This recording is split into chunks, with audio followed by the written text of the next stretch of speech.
Greetings, true believers, and welcome to another edition of the Reality TV Happy Hour. My name is Jordan Parhar, and this week I'm here to talk some Survivor Cambodia with you on RHAPpy.com. Today I'm joined by a great guest. He's one of my favorite people, really. He's amazing. He's excellent. He's got a lot of things in common with me, but the difference is he's actually good at all the things that I'm not good at. He's really a great specimen. He's Big Brother Canada 3's fan favorite. He's the future Big Brother Canada All-Star player. Oh, please. It's Kevin Martin, ladies and gentlemen. What's up, Jordan? Kevin, how you doing, man? I'm pretty sure, anyway, that was, what do I say? Anyway, great to be here, man. Thank you for the kind words as always. And I'm excited to talk some Survivor. I was very excited when you asked me on the podcast. I love Big Brother. There's a special place in my heart for Big Brother, but when we're talking about Survivor, I've considered Survivor the best show on television for the last 4 or 5 years. I literally sit down and crave that show every single week. And you know how much we talked about it all the time when we were mourning our losses in that Big Brother Canada 3 jury. All we did was talk Survivor to fill the time. And here we do. Let's go. Let's do this. I'm very, very excited. Thank you for the warm welcome, my friend. Hey, no worries. It's well-deserved, Kevin. And yeah, I was very excited when you said you wanted to come on because I know you're such a big fan of the show. I think that you and I are very similar in terms of our fandom. I think other than the fact that you started watching it a little bit later than I did, but you started watching it because of your grandparents. I started watching it because of my parents. Mm-hmm. So it's a great show. We both love it. And I think it's safe to say that you're in the same boat with me that you would probably have rather played Survivor than Big Brother, right? Is that safe to say? Yes, absolutely. I mean, it's physically more demanding, but in terms of a social strategical game, I prefer Survivor. There's less variance. If you socially align yourself, get an alliance going, you can really steamroll. Whereas in Big Brother, someone wins an HOH, you're on the block, you're out. It happens. You know what I mean? Yeah. There's no triple evictions in Survivor. Exactly. I mean, there are twists, and we kind of saw a twist this week with the early merge. I mean, it's not really labeled as a twist but like merging at an unexpected time with 13 people, you can consider that a twist. That's something unexpected. But anyway, me personally, if there was a Canadian version of Survivor, I would have preferred to be on it just because I would have liked. But I mean, God, you're picking between the two best things in the world here. We're really picking straws. Oh my God, being like, yeah, they're both Big Brothers. It's right there for me, but Survivor, it's a little bit better.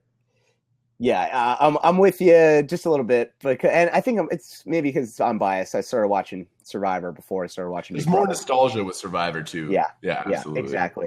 All right, guys. So thank you so much for tuning in today. I really do appreciate it. And also I want to give a huge shout out to the great Ryan Elder for creating the new theme song for the podcast. And if you're listening to this in iTunes or in the audio version on RHAPpy.com, you heard that theme song. I think it's great. I think Ryan did a great job. And I without him, I wouldn't have learned that you can't spell Parhar without RHAPpy, Kevin. I heard the song last podcast I listened to. Great productional work, JP. You've really upped your game here. Got to give you a big round of applause for that productional song. Well, hey, maybe you want to give me some props because we're live on Blab, Kev.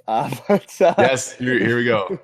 But no, seriously, thank you to Ryan. I mean, he's making me look a lot better than I should be looking. I'm not worthy of having a theme song, so I really, really sincerely appreciate that. Please go follow Ryan on Twitter and thank him for me. He's at Ryan Elder Music, and you can check out all the great stuff that he's doing there. Okay, so today we're live on Blab, so that means we can take your questions live. You guys can come on and chat with us live. So what Kevin and I are going to do is we're going to talk about the episode for a bit.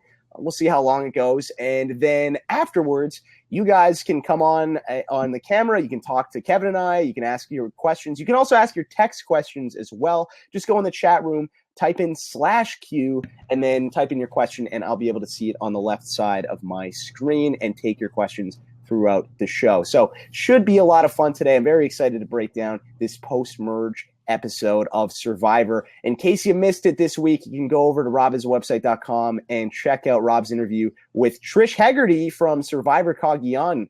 Kevin, have you checked that one out yet? No, I just listened to the exit interview last night and Know-It-Alls last night as well. So I didn't get to the Trish Hegarty. There's usually those three every week, right? Know-it-alls, exit interview, and then the guest, right? I usually 100% get the exit interview and the know-it-alls. And then if I have time, I love to squeak that third one in, but it's hard to find time sometimes. But man, Rob's putting out some great content. It's always a lot. Yeah, he's putting in his time. He's doing a great job as always. And if you're listening to my show, surely you were checking out Rob's stuff. But yeah, just wanted to plug that. Definitely check those shows out. Trish did a really good job. The funniest part of the episode, though, was there was one point in which Trish didn't know that Rob, like, you can find out that she doesn't know that Rob played Survivor before. And not only that he played Survivor before, but twice. She said, hey, well, Rob, when are you going to leave your life for 36 days and go out and play Survivor? You're never going to do that. And Rob's like, yeah, well, just that once. That is hilarious. Yeah, that's amazing. It's pretty awesome. So check that out if you haven't already, just for that moment. I think it's at about the 56-minute mark of the podcast. It's quite hilarious.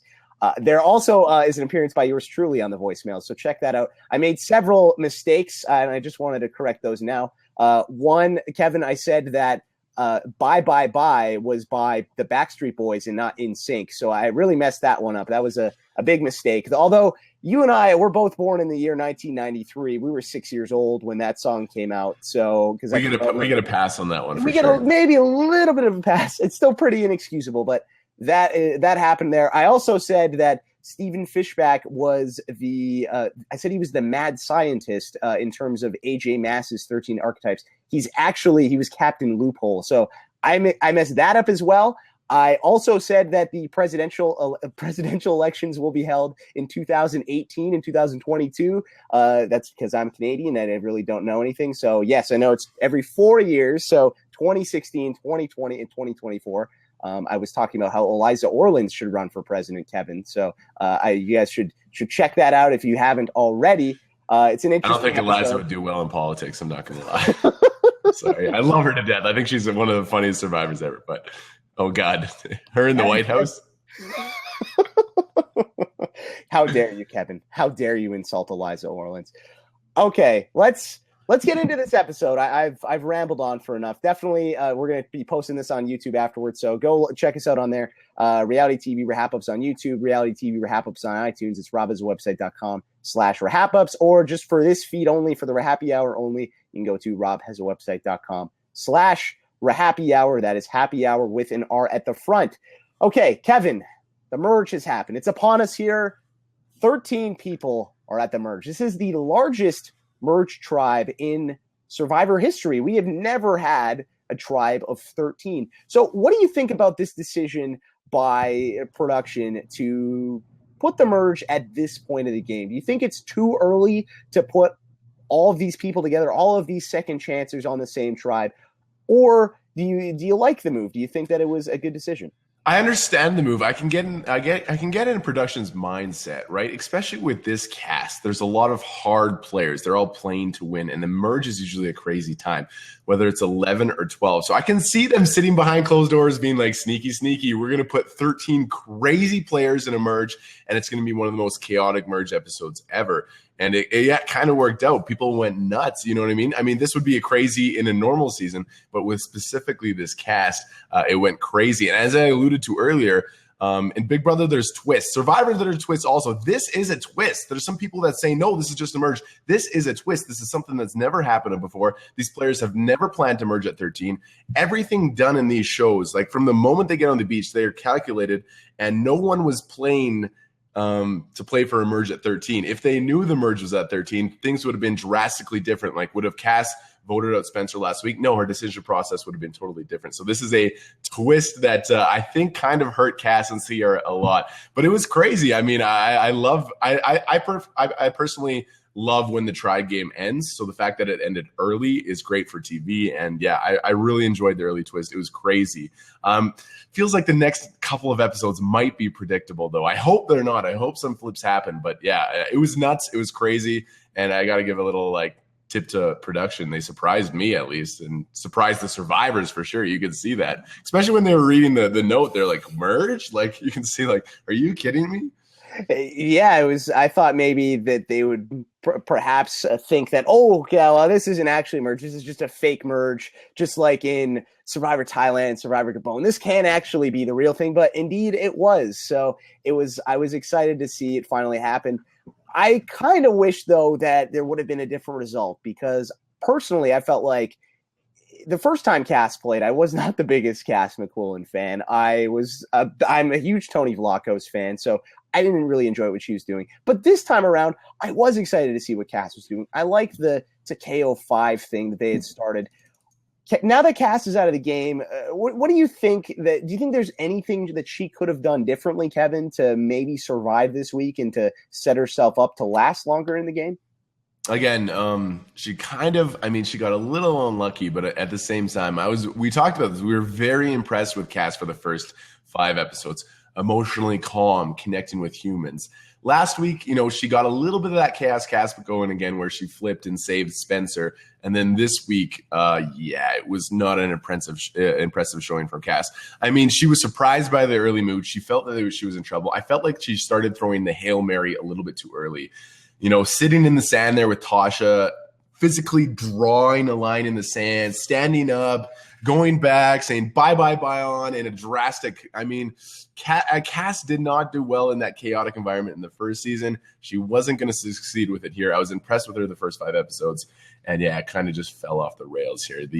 She just started throwing the Hail Mary, and Hail Marys don't work that often. You know what I mean? Try to run a couple more plays, get it down the field. She just started bombing it very, very early. Yeah, the physical. I'm going to take my hand and physically create a barrier between me and Tasha.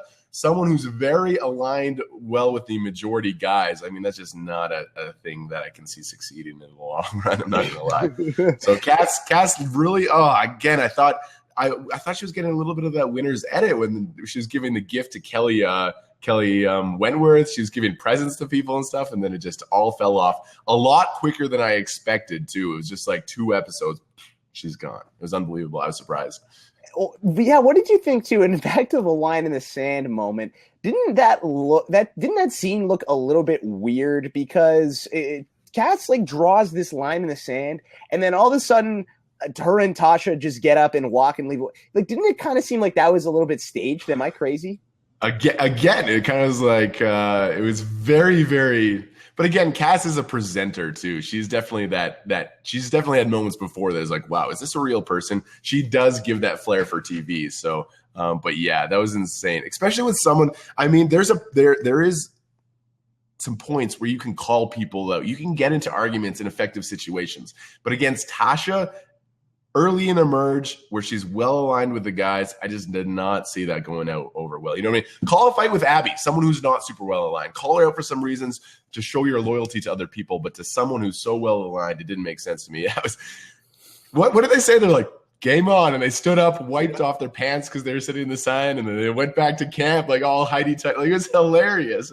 I watched that scene a couple times. It was just so funny. Yeah, I didn't really know what was going on there either. I was watching it late at night. I was like, what really happened there? They're dusting their pants off.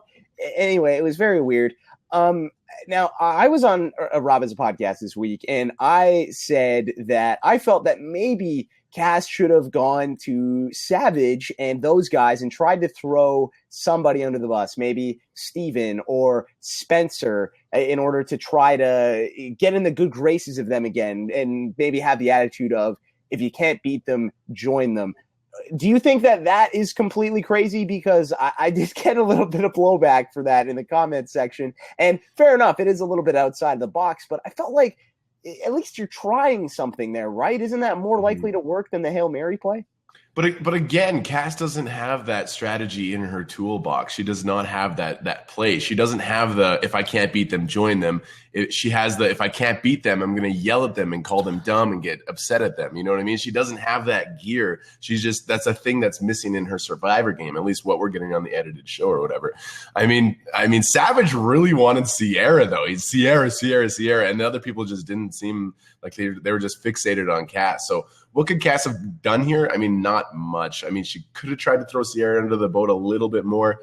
But yeah, I just don't see her connecting with that group at all. So she should have tried. It just wouldn't have worked, in my opinion. What do you think about Sierra's chances moving forward? You did mention earlier you think she's in trouble. You took her with the second overall pick in the Survivor RHAPpy Hour preseason draft with myself, you, Johnny Calatrulio, and Sarah Hanlon. So what do you think about Sierra? Are you shaking in your boots a little bit here, Kev? I am terrified. I was super high on Sierra. She was my first overall pick in the draft. She had great promise after her first season. And then, this episode again, she came off really, really poorly. She's looked great up to this point. She was kind of invisible the first 4 episodes, which is fantastic. I'm like, oh my God, she's gonna make it a long way. I'm really loving Sierra. Then last episode, she got involved with the flip against Savage. I'm like, okay. I wasn't super high on that move or whatever. And then if this episode, it looked really, really poor. When you're, this is just a general rule in reality TV. When you're telling your fellow players you need to start playing the game, it's because you're in a bad position. You know what I mean? If a person like Jeremy, who's in a great position, he's not going to go around and say, guys, let's play the game. No, because he's in a great position, right? Throwback to Cindy with an S from our season. That was one of her favorite things to say. Guys, let's play the game. It's because Cindy was never in a good spot and she wanted something to change. You know what I mean? So yeah, just a rule for these reality television shows. If you're telling other people to play, they're going to be like, what do you think I've been doing for 19 days? You're gone. Like, it's just, so Sierra came off really poorly in my opinion. I mean, but again, she kind of got screwed by the early twist. If their tribe loses again, they vote out Savage, they get another episode, then the merge happens at 12, the merge happens at 11. Sierra might be in one of the best spots. So we can sit here and say that Sierra didn't do super well, but again, I gotta give him that extra little piece of doubt, saying that production kind of threw them a boomerang. Yeah, but Sierra, I mean, can she rebound here? I don't know. And again, when Joe's sitting there saying it's going to be one of these 3 girls, you know, it's the next episode. Maybe Sierra can pull out an immunity win. I don't know, and change things up. I hope so. God, I've been high on Sierra this whole season.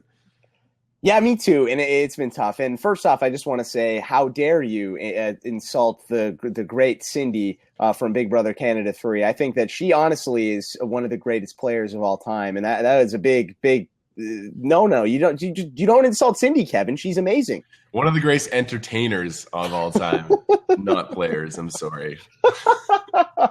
But she said at the end of the season she was the best player of the season, Kevin. Yeah, I had my ears covered at that point. I'm just kidding. Obviously, we can throw fun around, but no. People in the chat are going crazy. Okay, but let's talk about. I'm with you in the Sierra thing. What do you think that she has to do if you can quantum leap into Sierra Easton's body? I guess 3 months ago, whenever Survivor Cambodia was filming. What would you do at this moment? What's your next move? Because now Cass is gone. You have that person who was sort of the big, or people looked at as the toxic person within the tribe, the person who's causing drama. Is there anything that Sierra can do to get out of this spot? Well, it's very tough, right? And it's very tough because she flipped against Savage last episode. You know what I mean? Savage is a guy who plays this game with his heart. He's not going to forget that. Someone like Spencer or Stephen Fishback could say, oh, I understand why you did that strategically. Let's work together going forward.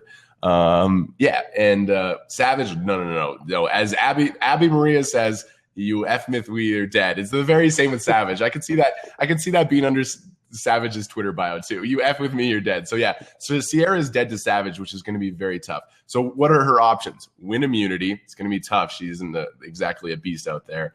Find an immunity idol. It's going to be tough. I don't think there's any left out there. So you got to go to the third play. You always got to throw it a third play.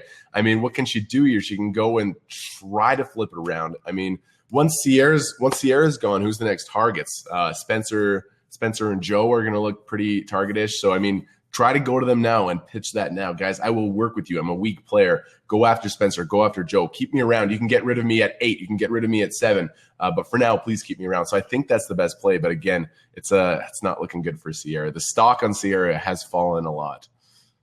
What do you think about Abby? Do you think she can maybe try to stir things up with her? Because Abby is somebody who has already rubbed a lot of people the wrong way. We saw confessionals from Tasha earlier in the season. We saw Savage had to deal with her a lot. Abby has been relatively quiet the last 2 weeks. So do you think that she's a ticking time bomb waiting to explode? Or maybe do you think Abby has turned a new leaf? We've no, she hasn't turned it a new leaf. God, no.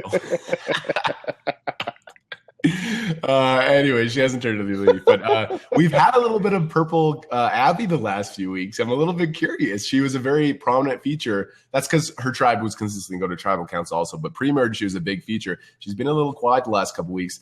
It's going to be tough. I mean, you can throw that in the playbook as well of, hey, let's get Abby to stir up some drama. You never know. But again, we've gotten to the point in an all-star season where people are already looking towards the end. That would be a great play pre-merge. But now people are saying, what? Abby, are you kidding me? That's the girl I want to have beside me. You know what I mean?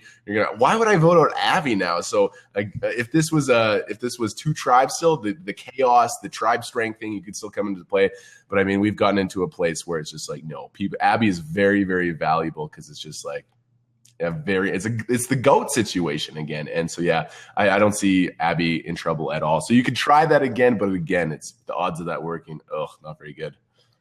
So things are not looking too good for our girl Sierra. I'm trying. Believe me, if I want to promote Sierra, I love her to death, and I just can't. I'm just scraping the bottom of the barrel. But who knows? Yeah, and I think that she's in a really tough spot. I think that Sierra is somebody who we are both very high on, and I think her equity in any random season will be very high. Mm-hmm. She's an excellent player, but I think anybody in this spot right now is in tough, especially based on what her actions prior to right now in this moment in the game, with her again doing the hey guys, time to wake up, play the game, and hey, Savage was lying and saying this, and he wanted to get you and you and you. Mm-hmm. I don't know if that's so great. So we'll see what happens to Sierra. I hope she doesn't go home because I really do. I love her a lot. I think she's great television and she's an excellent player. But in the current moment, it's going to be a little bit tough. Let's jump to somebody we've talked a little bit so far in this episode, and that's Spencer Steven, or called you Steven there. Look at that. I mean, it's just like when we're in the Big Brother Canada house. I'm Rob, you're Steven Fishback. This is amazing. Doing our own know-it-alls. But Kevin, what do you think about Spencer's spot right now? He sort of had this. He's got this little thing with Joe going on. The Joga Spencer alliance. Do you think that maybe Joey Amazing and Spencer could form a little twosome, and that they could work together and flip flop between this? We have the Bion crew and the Takeos, or do you think that no, they're not going to be working together, moving forward? Interesting question. I'm not sure. I was thinking about that last night. That's what the show's trying to give us, right? They're presenting this little Joe. Spencer twosome, and I don't know. Again, we had the hashtag Joe language, which one is the most strange hashtags ever. It was just so random. The whole season, Joe's been the golden boy. He's been this stud. He's doing yoga, and all of a sudden, he kind of came off as like, a little jock, like a little. I don't know what's going on. All of a sudden, this is a very strange hashtag for me. All of a sudden.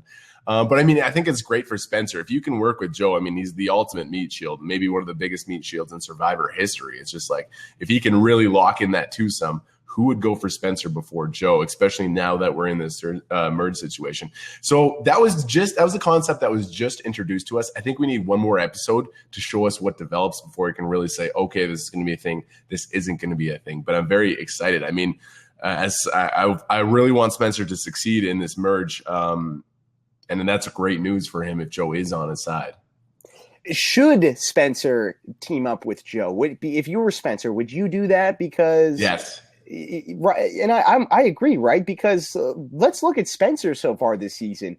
Every single challenge, for the most part, in the pre-merge, whenever there's something where someone needs to step up and be the one person who's the anchor of the challenge, whether it's throwing the balls or putting the puzzle together or anything, it was pretty much Spencer every single time, and he did well most of those times. And then now we see that first challenge after the merge. He comes in second. He looks really good.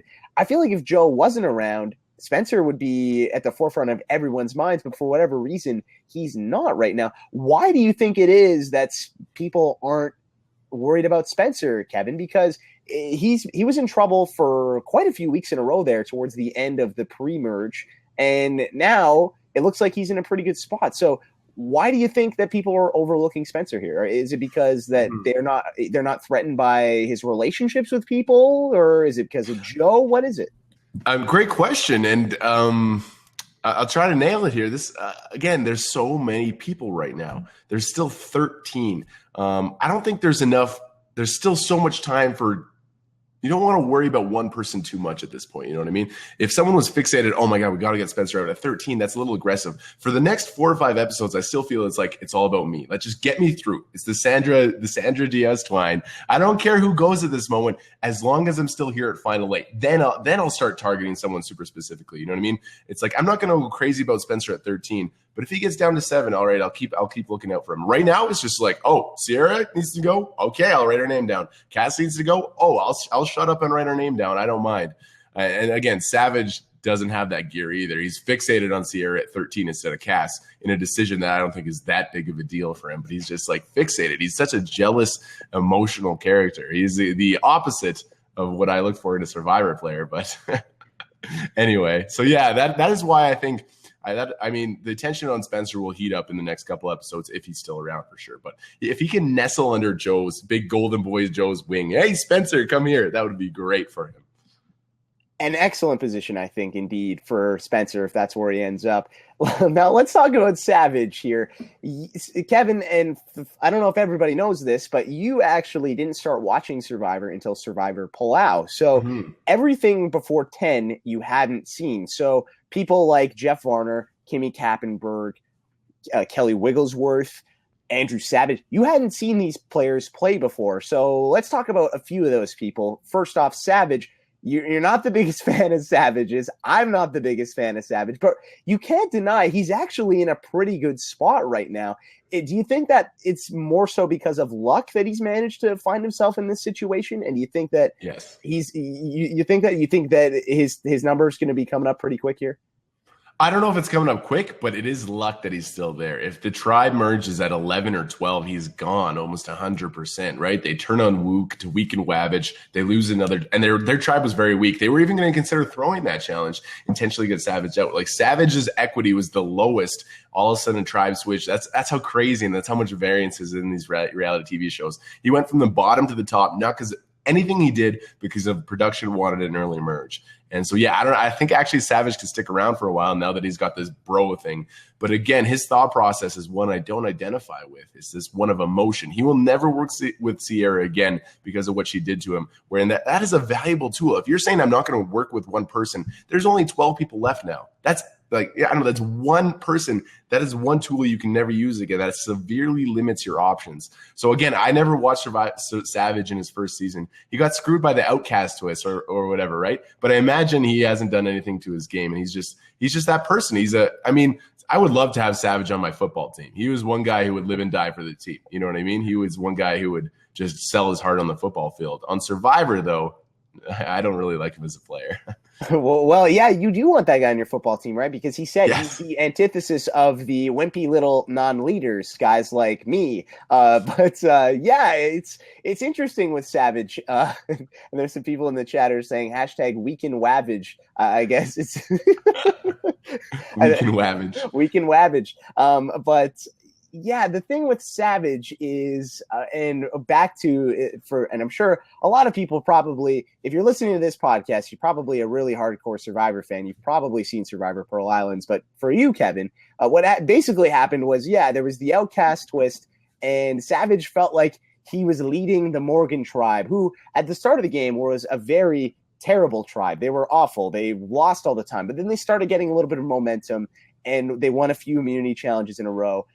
Ultimately, the outcast tribe happens. Some people that got voted out come back into the game, and then those people vote him out at the merge. But I think with him, he's the kind of person who is a little bit delusional. He doesn't really have a lot of self-awareness. And in his mind, he thinks he would have won Survivor Pearl Islands had that not happened.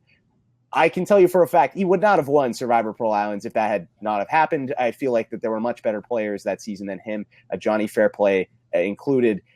So yeah, Savage is just, I'm not the biggest fan of him either. And that's something that Eliza Orleans and I can agree on. One of, very few things I think we can agree on. Television, though. I mean, you can't have 16 Stephen Fishbacks out there. No, that would be a terrible season. You got to have the Abby. You got to have the great casting with Savage for sure. Yeah, and that's what's really good about this season, I think, is that there's lots of different people. And as much as people like you and I were a little disappointed when Keith Nail and Wu got cast on the show, it's good to have different people on the show, because at the end of the day, the casting it's like a puzzle. You're putting together a large puzzle, and each of the pieces of the puzzle have to fit together. They've got to relate to each other in certain ways, but they're not all the same. They're all different. So that's what I like about it. And speaking of a different person, let's talk about someone else you hadn't really seen a lot before this season, and that's Kimmy Kappenberg. What do you think about Kimmy? She got rid of Monica a few weeks ago, even though I don't know if that might have been the right move for her, but alas, it happened. She made it work for her. And now I feel like she's in a really good spot because she's kind of perceived like Abby in that nobody's scared of her, but she's not as explosive as Abby. So what do you think? Have you really liked Kimmy's game so far? And do you think that she's long for this game, Kevin? Kimmy Kappenberg, she's in a great spot right now. She's in with the majority alliance. She's a weaker physical player. I don't think she's going to be targeted at all for a long time. I'd be shocked if she's not down there in the final 6, the final 5. Like if someone's going to flip the alliance, are they going to turn on Kimmy? I don't know. Not really. No. She seems to have really good relationships and stuff. Again, can she win the game? Can she sit at the end and make a case for being the best player this season? I doubt it. I just can't see these all-stars crowning Kimmy Kappenberger as the representative of their season. You know what I mean? I really feel like she's going to fall in that 5 to 6. She might even get second. She might get 1 vote at the end. But anyway, yeah, I didn't see her the first season. She was very out of control the first season, right? Someone killed a pig or something, and she was upset. Mike Scoopin killed a pig. I haven't seen Survivor Australia since it aired back in 2001 when I was 8 years old, but I believe what happened was there was a pig that Scoopin killed, and I think it was Deb Eaton that was upset about that, and then she got voted out. But for Kimmy, they wanted to kill chickens, I think, and her and Alicia got in a fight, and Alicia Calloway. And again, this is why you need to go back and watch Survivor Australia and Survivor All-Stars, because Alicia Calloway is great. But she just got in her face, and she was like wagging her finger in her face. And then Kimmy said, "You don't do that." And then she's like, "I'll wag my finger in my face as long as I want to, Kimmy."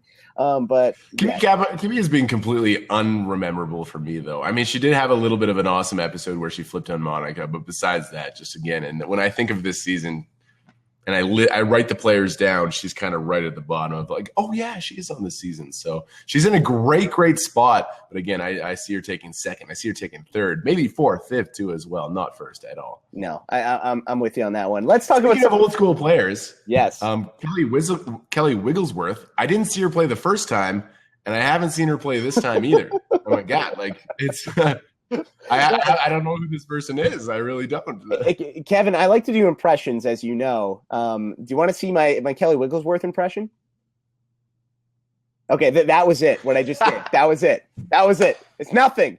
It's like, what? What are you doing? Why are you there, Kelly Wigglesworth? And I'm so disappointed, because I thought in the pregame there was talk, and I talked about this with Andy a few weeks ago, but I said, I thought that, okay, look, here's Kelly Wigglesworth. This is going to be great. She's back on the show. She's in a pregame interview saying that she doesn't know anything of what she's doing. She doesn't want to make alliances, anything like that. And she's just going to go and try to play the game like she did the first time. And I thought, that's just her, just saying stuff. She's blowing smoke. She's trying to get them off the scent because she knows all of the other players are going to listen to this. But in reality, that's what's happening, Kevin. She's doing nothing. So yeah, absolute non-entity. Do you think that if you were in the game and then there was this huge wild card, this person who is not even really playing, what do you do with a person like that? Do you take that person out, or do you just keep them around because they're a non-threat? Because someone like Abby Maria is a little different because she's so explosive. She's so emotional. She's addictive. But Kelly Wigglesworth isn't any of those things. She seems like a very nice lady. I think that she's quite pleasant, probably in person. She's a hard worker. People like being around her. But you're not able to read what's going on in her mind, because it doesn't appear as if she's thinking about the game. So what would you do if you are one of those people out there right now? Would you want to work with her or take her out? In Big Brother terminology, Kelly Wigglesworth is the ultimate floater. The ultimate floater. Like, we haven't seen a floater like this in Survivor in a while, actually, in my recent memory. I mean, how many confessionals has she had this season? Like 2, baby. 2, and both of them were relating to a merge feast and like creating a shelter in the first episode, right? Yeah. So and just for those of you who are keeping track at home, Andrew Savage, I believe, had 11 confessionals in this past episode, not the whole season, this past episode. Yeah, it's insane. So yeah, I mean, if let's put our shoes in Jeremy's spot or a big player spot. It's tough, you know what I mean? Because a floater, they're gonna have a vote down the line. They're gonna have a jury vote. You really have to look into this person and say, what is my relationship with Kelly Wigglesworth? Will I get her jury vote? And yeah, I mean, floaters are extremely, extremely dangerous. And we talked about this all the time in Big Brother. If you don't target the floaters, obviously, often the floaters can become your demise. You know what I mean? You undervalue them. I hope we get a strong episode here from Wigglesworth coming up soon. But yeah, she's in a great spot. Again, she's with that majority alliance. She's good in with Savage. She's been with Savage. She's never betrayed Savage. She's in with that group. Again, I see her very similar to Kimmy. She's going to make it down to that 6, that 5 spot. But again, I can't see. I mean, could she get some votes at the end? Could there be this nostalgia factor of Wigglesworth getting second? Remember back in the Borneo, Survivor was the biggest show on television. The finale was viewed by almost 50 million people, and this girl got second. And a lot of the current Survivor players watched that and felt that nostalgia. Could she get a sympathy, kind of a legend vote at the end? Yeah, and based on the editing, though, again, I think she has almost a 0% chance to win, because how could this girl be the winner of the season when she's had almost no airtime? It doesn't make sense. I feel like we would get some edit. Maybe not a winner's edit, but some edit. And there's people who point to the fact that, oh, well, you know, the winner's edit doesn't always happen for people. Look, Natalie White won Survivor Samoa. Fabio won Survivor Nicaragua. But those people were on the show. Mm-hmm. I don't see Kelly Wigglesworth on the show for the most part. So I really don't. I'm not in the mindset that she could win. But yeah, it's an interesting thing that you bring up, is this idea, this nostalgia, this respect that people have for Kelly Wigglesworth because she finished second on the show in the very first season. Stephen Fishback this week in one of his secret scenes said that he doesn't think he could beat Kelly Wigglesworth in the final 3 in a scenario like that, which really interested me. But let's talk about Stephen for a little bit here, because I'm sure you probably disagree with that. I disagree with that. But what do you think about Stephen's game right now? Where he's at, what do you think Stephen's going to have to do in order to win this game? He's going to have to really dig into his poetry library and keep those poems coming, I guess. No, we're just kidding. What a weird episode. What a weird scene that was. In a merge episode with 13 people, why would you feature this poem that had nothing to do with anything? Why not get an extra confessional from a valuable player, like an extra Tasha confessional? I was just shaking my head. I mean, did you catch the name of the poet as well, Kevin? No, I don't know what it was about. It was Gerard Manley Hopkins. That is the guy's name. Like, what kind of? That is the great. First off, I want to change my name to that. Maybe if Godfrey goes into acting, I can convince him to change his name to that, because I feel like that would be a really good actor's name of this movie. I don't know what it would be, but Gerard Manley Hopkins. Anyway, yeah, Fishback out of water once again, as Stephen once said early on. That it did not make any sense. So clearly, I think, and I've thought a lot about this, and Rob asked me about this, and I think that we're just seeing that was in there to show us why Stephen is different from everyone else, because clearly he is. He's got some similarities with Spencer. He's got some things in common with a few people. But for the most part, Stephen Fishback is different than everybody else out there. I'm sure I would be different than everyone else out there if I was there. But alas, he's different. So what's he going to have to do, Kevin? He's going to have to make some, other than the poetry, what do you want to see from Stephen? And what do you think the narrative is at the end of the season, in which Stephen, if we walk away in December as Stephen is as the winner of this season? What are we going to need to see? He's up there in terms of the top 3 people I could see winning this game. I mean, he had this amazing emotional confessional last episode where he's crying, talking about how he has regrets from his first season. I mean, isn't that the definition of a winner's edit? It was unbelievable. I think Stephen's equity in the season is extremely high. He started the season with the Dodo edit, the I'm lost, these guys are going to vote me out. He's transformed into this emotional character that's connecting with people, as well as keeping his wits about him. And he switched on Monica. He flipped on Monica. Now he's perfectly aligned at the merge. I believe Stephen could truly be on his way to winning the game.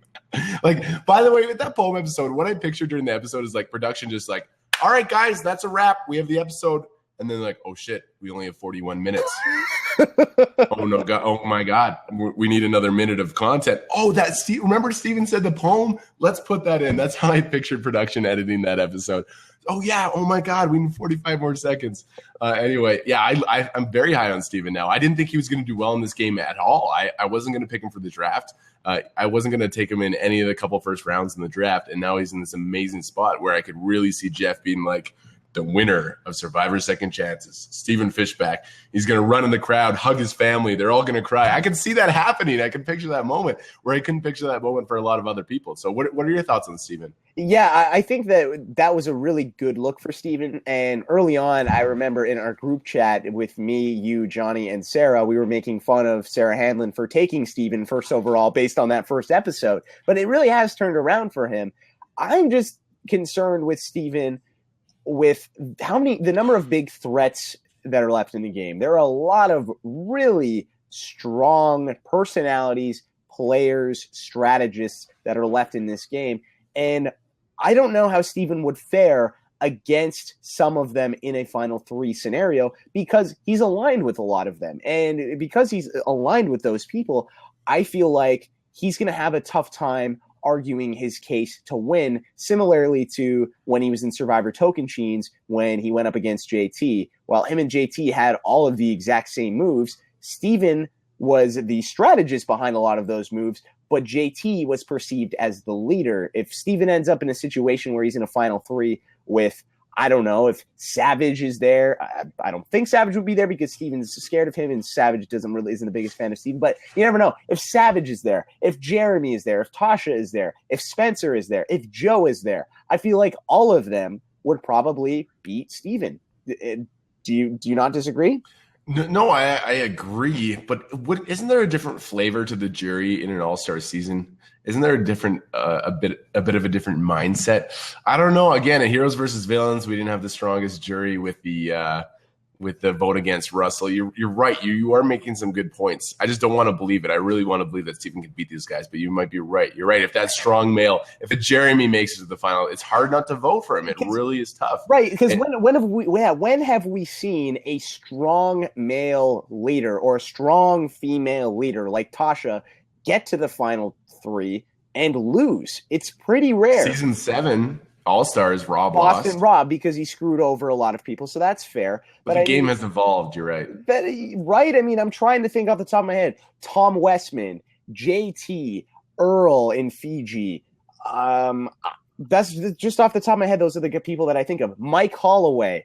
These types of guys, when they get to the end, the jury tends to respect those people. I think that those are the people that people think, wow, this person is amazing. They had such a huge target on their back. They led their tribe. They led their alliance. I have to vote for them because their game is so overt. You can see everything that they're doing. Whereas someone like Steven is a little more behind the scenes, and maybe not everybody is going to see what he's pulling off.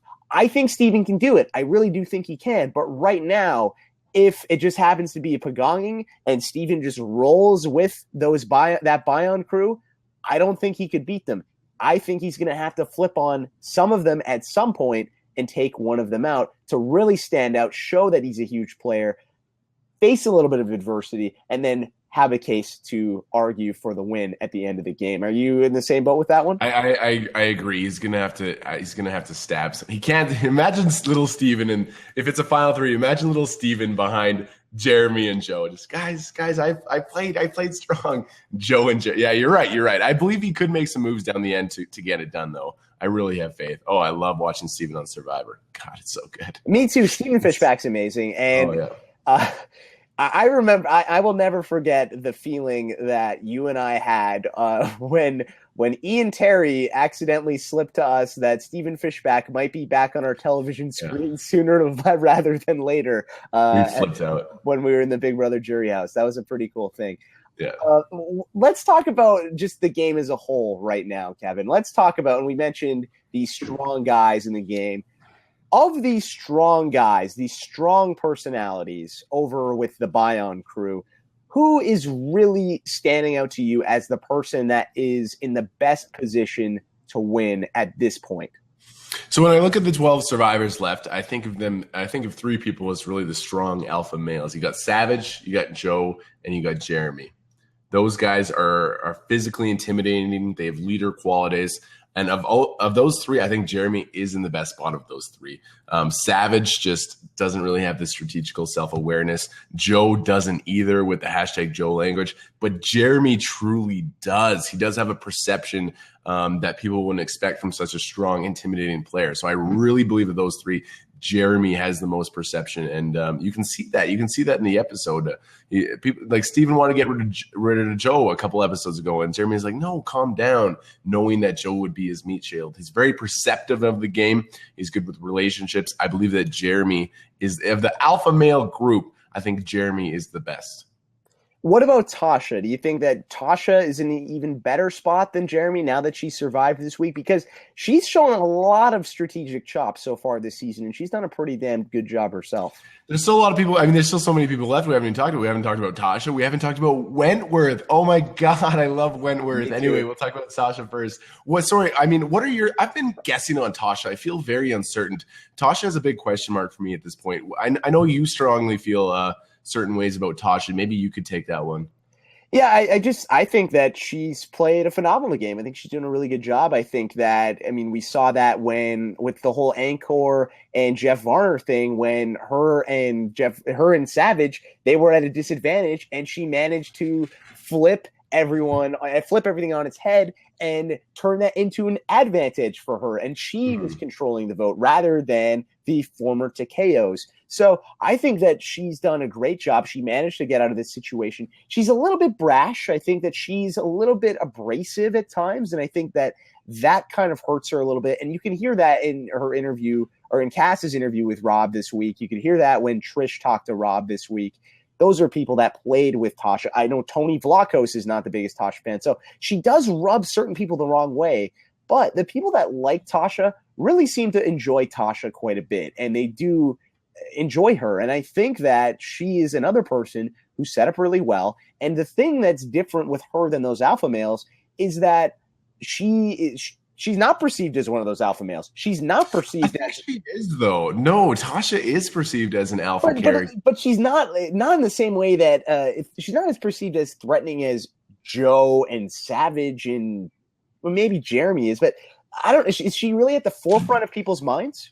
I think she is, right? She's consistently shown an ability to do well in these challenges, and she does give off that perception, that brash personality. So when you think of the best female competitors, she's number one. You know what I mean? When you look at the strength that these women have on this left in this game. I mean, Wigglesworth is pretty strong as well, but Tasha has a history of doing well in challenges, and she's continuing to do that this year. So she's not like, I would label her as alpha though too as well.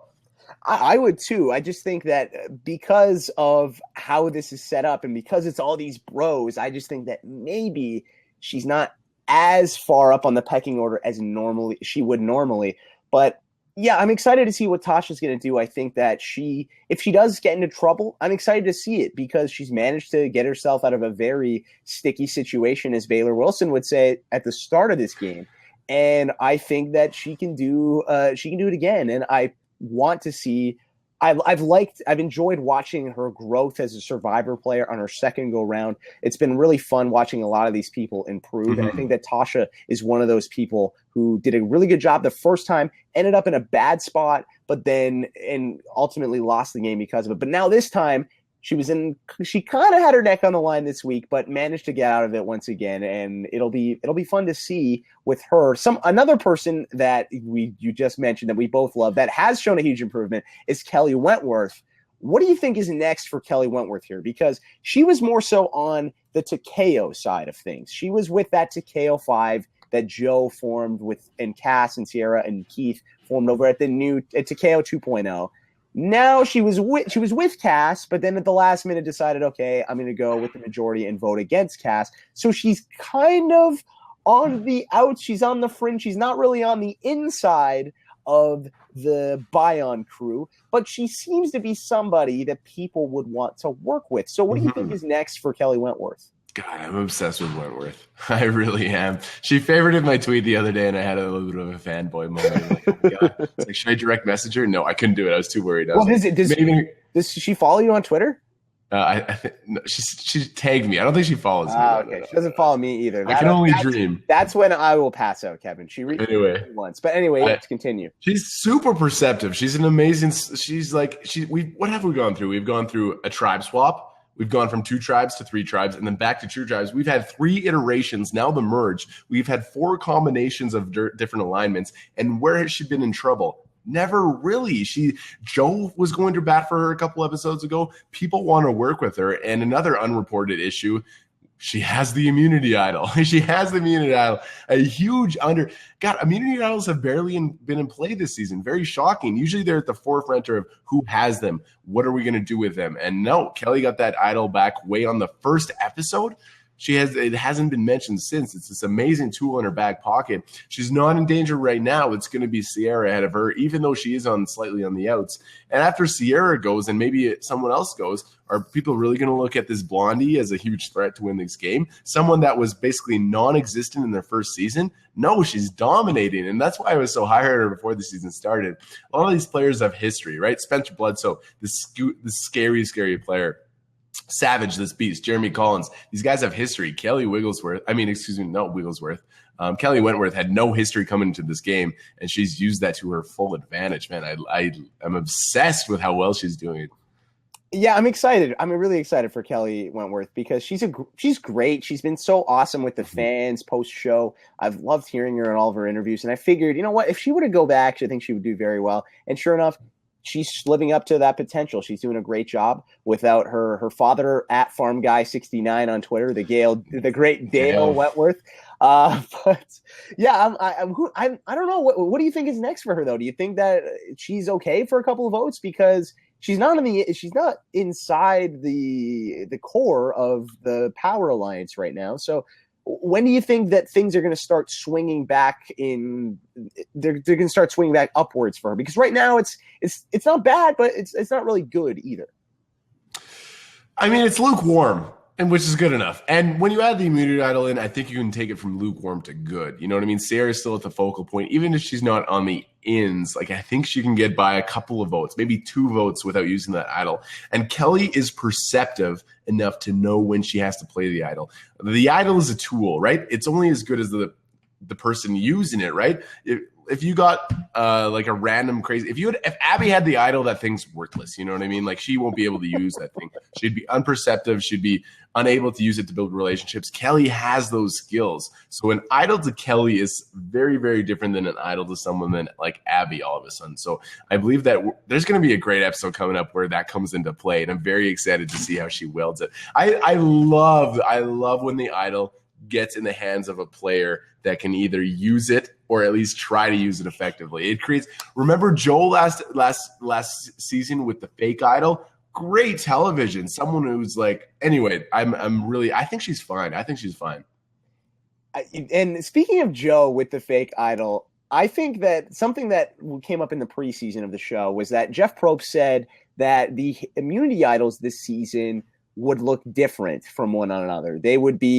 Some would look like they're very well put together, that they're very professional, like your normal hidden immunity idol, and others would look as if a 3-year-old child put it together. So right now, we haven't seen any signs of that. It looked like Jeremy's, I think, was like a little circle or something, and same with Kelly Wentworth's. So to me, that says that there has to be another hidden immunity idol inserted into the game at some point. Do you think that I'm reading into this a little bit too much, or do you think that we're going to see that merge immunity idol come out to play sometime soon? Well, there's 2 out right now, right? Kelly Wentworth has one and Jeremy Collins has one, and they've had him in their position for a long time. And until one gets played, they're really going to introduce a third one. What are the rules? What are the production rules on these immunity idols? Is there a rule book back in Productions 10? I don't think so. I think they manipulate that rule book as long as they want drama to come into play. So if if they let's give Sierra an immunity. I'm just kidding. They would never necessarily do that. Again, I would love to see the rule book on these immunity idols. Going back, I mean, this is a throwback, but I remember tweeting back out during Blood versus Water 1. do you remember when Tyson found an idol? Do you remember the location? It was way up in a tree. Yeah. A place that was so far up. I believe if you walked Sierra to that tree in that season and said, there's the idol, go get it, she would be unable to physically go grab it. True, it would require so much athleticism to climb up that tree and grab it. And then there was one with Rob's idol and Redemption Idol. I believe it was a very high located place. One that, I don't know, man, where are these people hiding these idols? I wish, I truly believe there's a little bit of production manipulation, but God, it's so interesting, man. No, man. Russell Hance found all those community idols, baby. I'm the greatest of all time. Yeah, I don't know. It's interesting with the immunity idols. Back to what you're saying, what's the rules with this? Well, there is no rules. Production decides what they want to do. But just thinking back a little bit, on Survivor Cagayan, so that season, there were immunity idols at all 3 camps because they started with 3 tribes. Worlds Apart, I binged that season, so did you. So I'm trying to think. That season, I feel like that there were immunity idols at all 3 tribes. So I feel like there would have been an immunity idol at Angkor at some point. It just didn't get found. So I think if they're not at that camp anymore, they would put that somewhere in this new Orkin tribe's beach, somewhere. We haven't seen any footage of it because maybe for whatever reason they're not finding it. It's very high up in a tree like it was for Tyson at one time. So maybe Joey Mason can get it. One of those guys can get it. Who knows what the thinking is behind that? But yeah, I'm intrigued. I don't know what's going to go on, but just a random thought. Would you ever like a fake immunity idol introduced by not a player, but by production? You know what I mean? Like a Survivor auction, you buy a clue, you go find this idol, and it's actually fake, placed there by production just to give. Oh, that would just destroy somebody. That was something that I believe was brought up on the Survivor Think Tank 2 with Rob Sesternino and Stephen Fishback. If you bought the 48 Laws of Survivor, you got access to that podcast. But I believe that idea was submitted by Colin Stone, the great Colin Stone of the Dom and Colin podcast. Definitely check it out. But yeah, he said the twist is there's an immunity idol, but it does nothing. And I think that just that you have it, you can say, hey, look, here's an idol. I have this thing, but it doesn't actually do anything. I think that would be a really cool thing. I think that would be a fun idea. I think that it would scare people, but the fact that it couldn't actually do anything would be a little bit interesting. I think that would be fun. It's cool idea. Yeah, so we'll see. Maybe someday we'll see that come to fruition. I know that also. I think it was during that podcast as well. There was the idea of, hey, we should start a season with 2 tribes, split it into 3, and then go back to 2.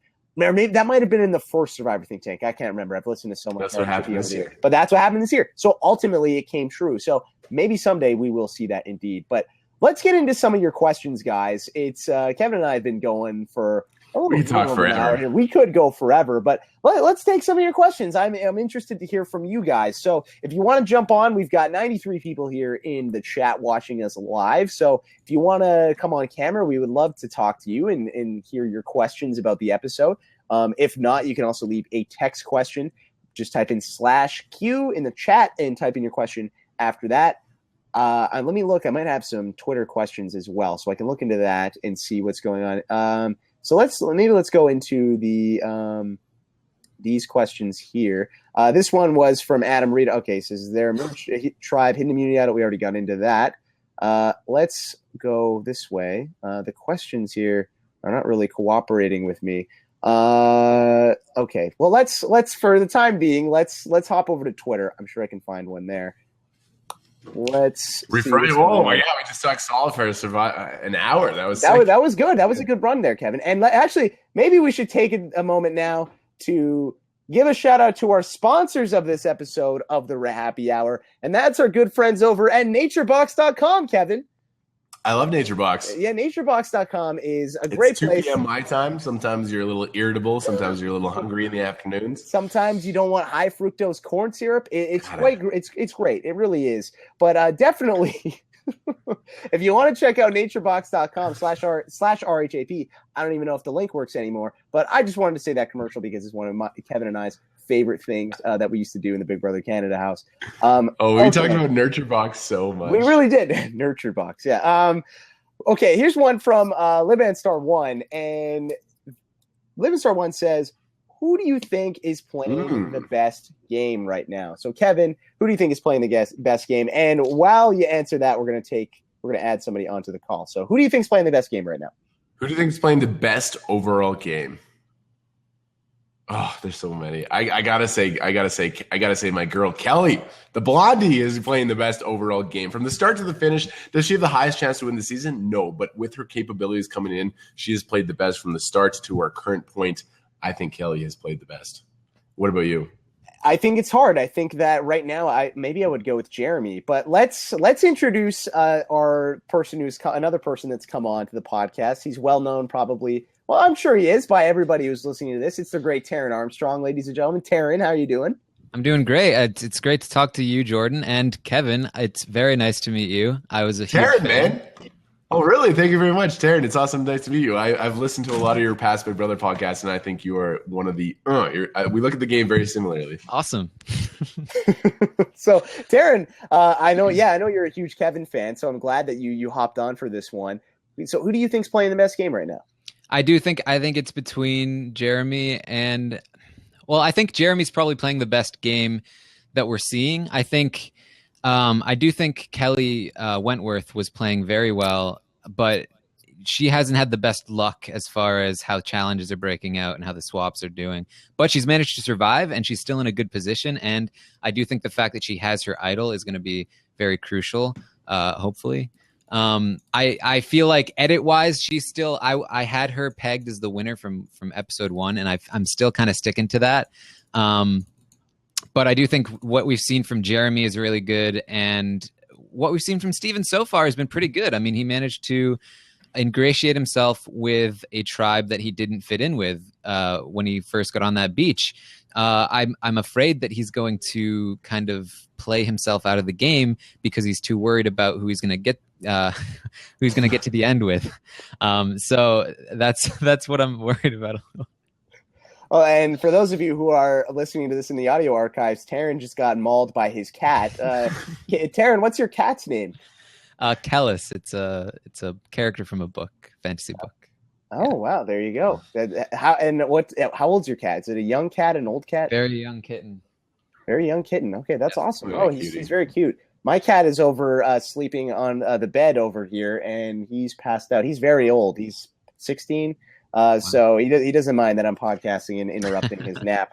But let's take another question, guys. Here's one from Kyle G. Seraphim, and he says, how do you think Survivor will handle double eliminations since we started with 20 castaways this season? Will we see a triple elimination, and will you be interested in that? Kevin, what do you think about that idea of having – do you think we're going to have – because right now there are 12 people left. It is November 7th. So next week it will be the 11th when Survivor's on. So the 11th. So we have 1, 2, 3, 4, 5, 6 episodes, I believe, left, including the 16th is when I believe the finale is. So we have 6 episodes left, and we have 12 people left in the game. So how do you think they're going to handle this? Triple evictions, baby. No, I'm just kidding. You love those triples. Oh, God. And an underreported story is, well, Terry Dietz left a little while ago, right? And just to throw a quick side note on that, my heart went out to him. It was a truly emotional episode. Oh, my God. I can't believe, as someone who's played a reality television show, if my second chance had to leave on something non-game related, of course I would respond to a family emergency without question, but I can't believe the what ifs in his heart going on right now. It would just be devastating. It would be absolutely devastating. But anyway, so my heart goes out to Terry. Production really uses the double elimination in Survivor as a to speed up what is inevitable, right? If it's going to be a Sierra, someone else boot, I really feel like a double elimination might not happen next episode, because you don't want a truly predictable episode, right? And so I think that's my thoughts. But as a historian of Survivor, you might have a little bit more knowledge on the double elimination episodes. I just remember them in the past. It would be like, oh, these two people are going to go back to back. Let's put in a double elimination here and just speed up the process, right? Yeah, and I am no Survivor historian. I'm a huge fan of the show, but we'll leave that title to Mike Bloom, Mario Lanza, and Jay Fisher, and Paul Osselson. But I would say that that's probably how they'll use it. So right now it looks like in Pokers in the chat is saying that we need 7 people voted out in 5 episodes before the finale, because we'll end up with probably 5 at the end of the season, assuming it's a final 3. So yeah, we'll probably have 2 double elimination episodes, which is great. It should be really interesting to see that play out. But yeah, that's how I think that they will use it. The one season that comes to mind with me, really, where they used those double eliminations well, was during Survivor South Pacific. And that was after Cochran flipped at that first merge episode. And after that, they kind of, I think because Keith went out that episode, but then I think Ozzy and Jim went right after that in the next episode. So that kind of sped things up. And I think maybe, I'm not quite sure, maybe Whitney and Dawn were just right after that in another double elimination episode. Not 100% sure on that. I haven't seen South Pacific in a while. But from what I recall, that was a really good way to speed things up. And I think that, yeah, that's how they'll probably use it this season. And it'll be fun to watch. I'm excited to see that play out and speed it up, because that way that'll kind of play defense a little bit against a potential Pagonging, or at least a few predictable weeks in a row. And we can kind of get to the final 7 or final 8 part of the game a little bit faster than we would normally want to, because I think that is when the game is really going to pick up. One thing I wanted to ask you, Kevin, and Taryn, I'll get you to jump in on this as well, is what do you think about the jury now? We're going to have a jury of 10, it looks like. Do you think that means it is a final 2, or do you think it's going to be a final 3 and we're going to go with that scenario that I just set up? It's really strange. It's either going to be a final 2 or another twist. Maybe they'll pull a playbook from Big Brother Canada season 3 and someone gets voted out of the jury. As I'm talking to the one person in the history of Big Brother who has ever been voted out of the jury. You will have that title forever, Jordan. I was gonna say this is exactly how we felt watching Big Brother Canada 3. Like, you guys are experiencing it now. Like, what is with this? This is a weird number for a jury. Something weird has to happen here. Yeah, it's not only huge, but it's an even number. Like, there's just 2 very strange things with that. What are your takes on that, Taryn? The only thing I can think of is just they thought, the audience voted these people in, so let's get as many as we can to all the way through the season.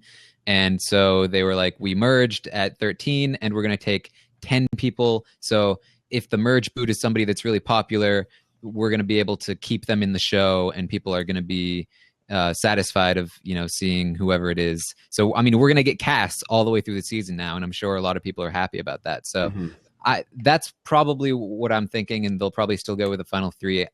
A jury of 11 with a final 2 just seems, I don't think so. That seems crazy. That seems crazy, but crazy things have happened. Who knows? Yeah, maybe we'll see my Survivor long lost cousin Spencer Bledsoe, the Charlie Brown of Survivor. Maybe he will get voted out of the jury, just like I got voted out of the Survivor jury, and then we'll just have one more thing in common with one another. But yeah, I don't know. I think it's interesting, and I was saying on the voicemails this week with Rob, I think that they kind of want to see a tie. I think that's maybe what the producers kind of want to see. It would be exciting to see, a tie on finale night. This would be great. And even then, it's unlikely with 10 people on the jury, 3 people in the final 3. It's probably going to be, I don't know. It's not going to be 4-3. I guess it could be. It could be 4-3-3. That would be kind of cool, I think. So, yeah, I'm not really sure where they were going with that, but we're going to roll with it and see what happens. Yeah. Now let's see if there are any other questions. It looks like people are slacking on the questions today, which is unfortunate, but it is what it is. If you guys want to hop on, we've got another seat here.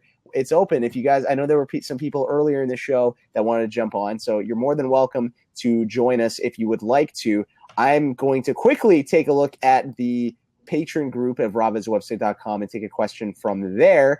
If you want to become a patron of Rob Has a Podcast and learn more about that, you can go to robhasawebsite.com/patron and find out how to do that and all the benefits of doing so. I've got one here from Matt Lagori, Kevin. It's more of a statement, and he just says, I'm ready to fight Kevin over Sierra and Kelly Wentworth. They're my favorites, and he can't have them.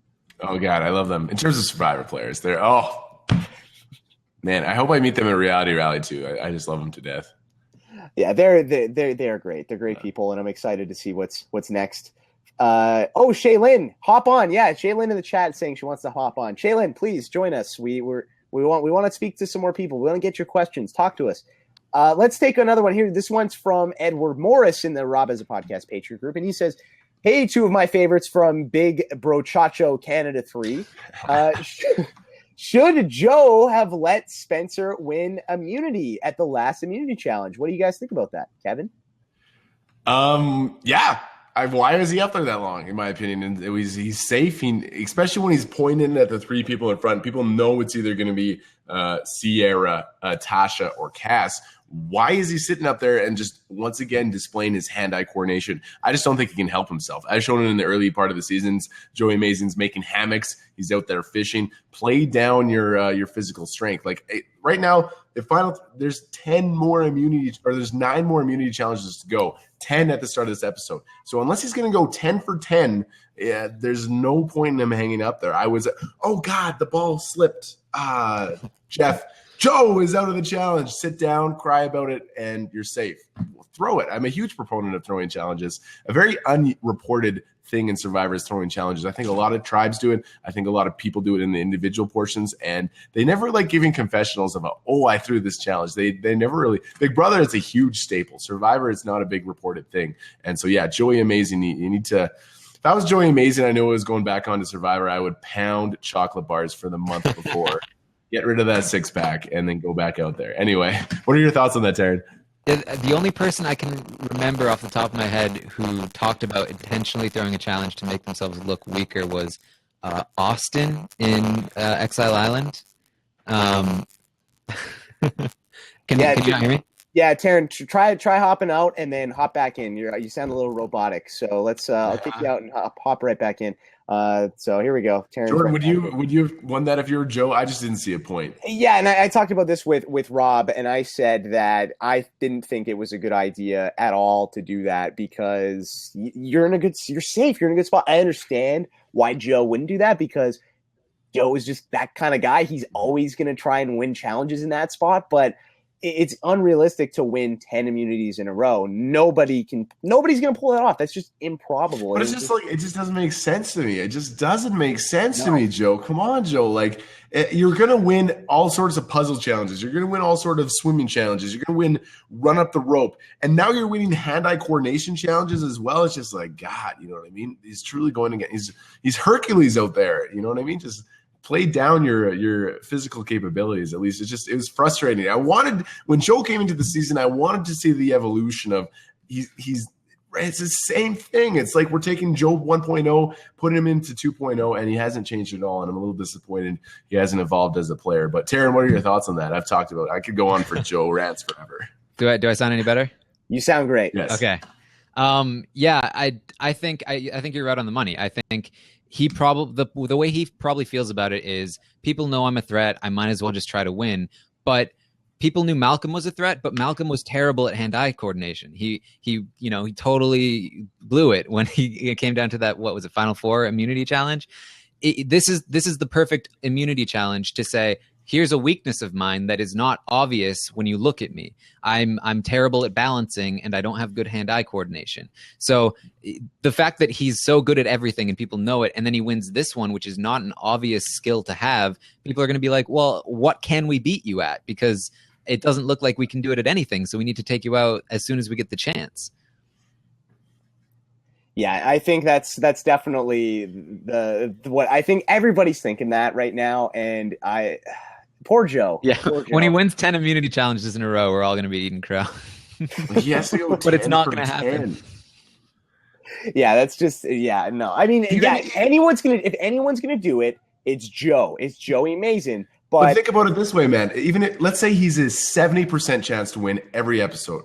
Let's say he's out of every single competition, he's going to win it 70% of the time. Go 0.7 to the iteration of to the power 10. Like, it's just never going to happen. It's a mathematically, astronomically impossible that he can win every single challenge. He's going to fail one time and then he's gone. Just from a pure math perspective, it doesn't make sense to me. Yeah, not to mention all of the other great competitors we have on this season with Tasha, Spencer, just Jeremy. Like, he has so much competition to begin with that I don't even think he's a 70% chance to win each competition. So, yeah, exactly. Unless he would have jumped with Cass and with Sierra and with Kelly Wentworth and with Abby, and he would have gone after Savage this past week, and then he would have started picking off all of those big threats.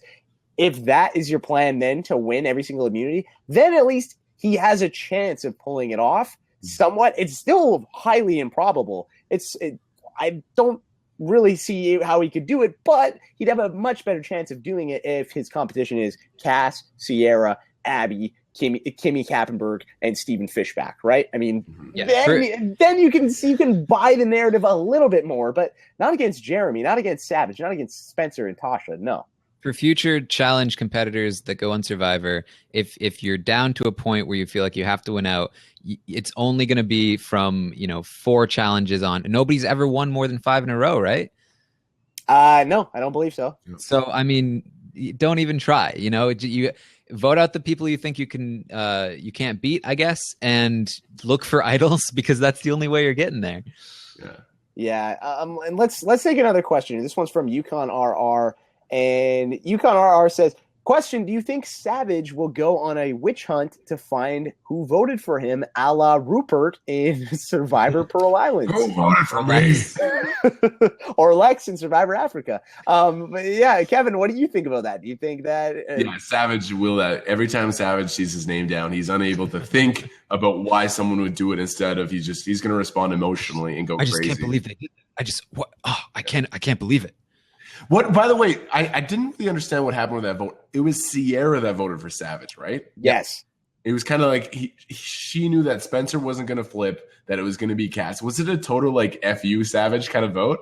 Yeah, she said on Twitter that her reasoning behind it was she felt like she didn't want to burn bridges with Tasha, and she wanted to be able to say, hey, look, Tasha, I didn't vote for you. I'm open to working with you. So she voted for Savage instead as a result of that. I think part of it, though, too, definitely had to just be a classic F.U. Andrew Savage type of moment.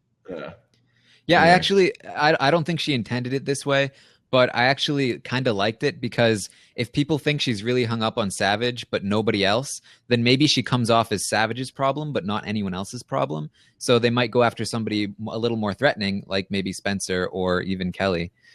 Yeah, and it could maybe, but I mean, even if it buys her 3 more days, it bought her 3 more days. Yeah, right. Yeah, and I just don't see Savage as being somebody that is going to be able to lead a charge against her. If anything, Savage being against her might help her because it's like, oh well, Savage is against her, but we have better things to do than do Savage's dirty work. Mm-hmm. Absolutely. Okay, here's another one from the franchise at LibandStar1, and the franchise wants to know, their logo is there's a little Toronto Raptors logo in the corner there, Kev. I don't know if you can see that, but they want to know thoughts on Keith Nail so far. Karen, thoughts on Keith Nail? I think Keith Nail is exactly what he was in his last season. We're just getting a slightly different edit. Which I don't really know why. I mean, people really liked seeing Keith's antics, and I think we've kind of seen him in the background occasionally, and people have really enjoyed it. Like he was practicing a golf swing at one point. People loved that. But what?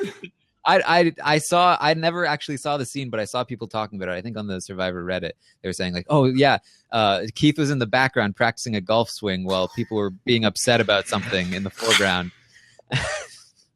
That's amazing. And that is like the most Nail thing that has ever happened. Like there's conflict going on. Keith's like, yeah, I'm just gonna practice my golf swing. All right.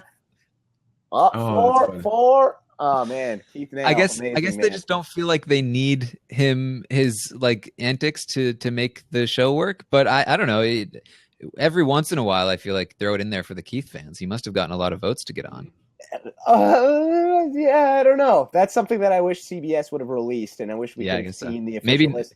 I know. Maybe the fact that we haven't seen him is indication that he didn't get any votes. Yeah, maybe. I'm not sure. And I know that there was a list floating around there, but that was posted by Jim Early, who is not the most reliable source for any Survivor information. You could go find out stuff about him on Survivor Sucks if you haven't already.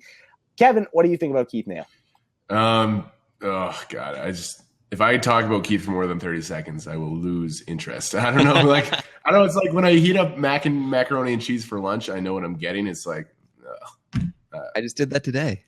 No, I mean, Keith Nail, the reason I watch Survivor, and I assume the reasons you guys watch Survivor, is not for Keith Nail. So again, kind of invisible, not going to, I can't. I'm gonna go look for this golf swing video because that sounds hilarious. So in terms of like, He has no character development for me, or at least he hasn't this season. He hasn't evolved from his first season. He adds no strategical value. His confessionals aren't exactly what I'm looking for either. So, I mean, I'm not a Keith Nail fan. So Yeah, I'm totally with you there.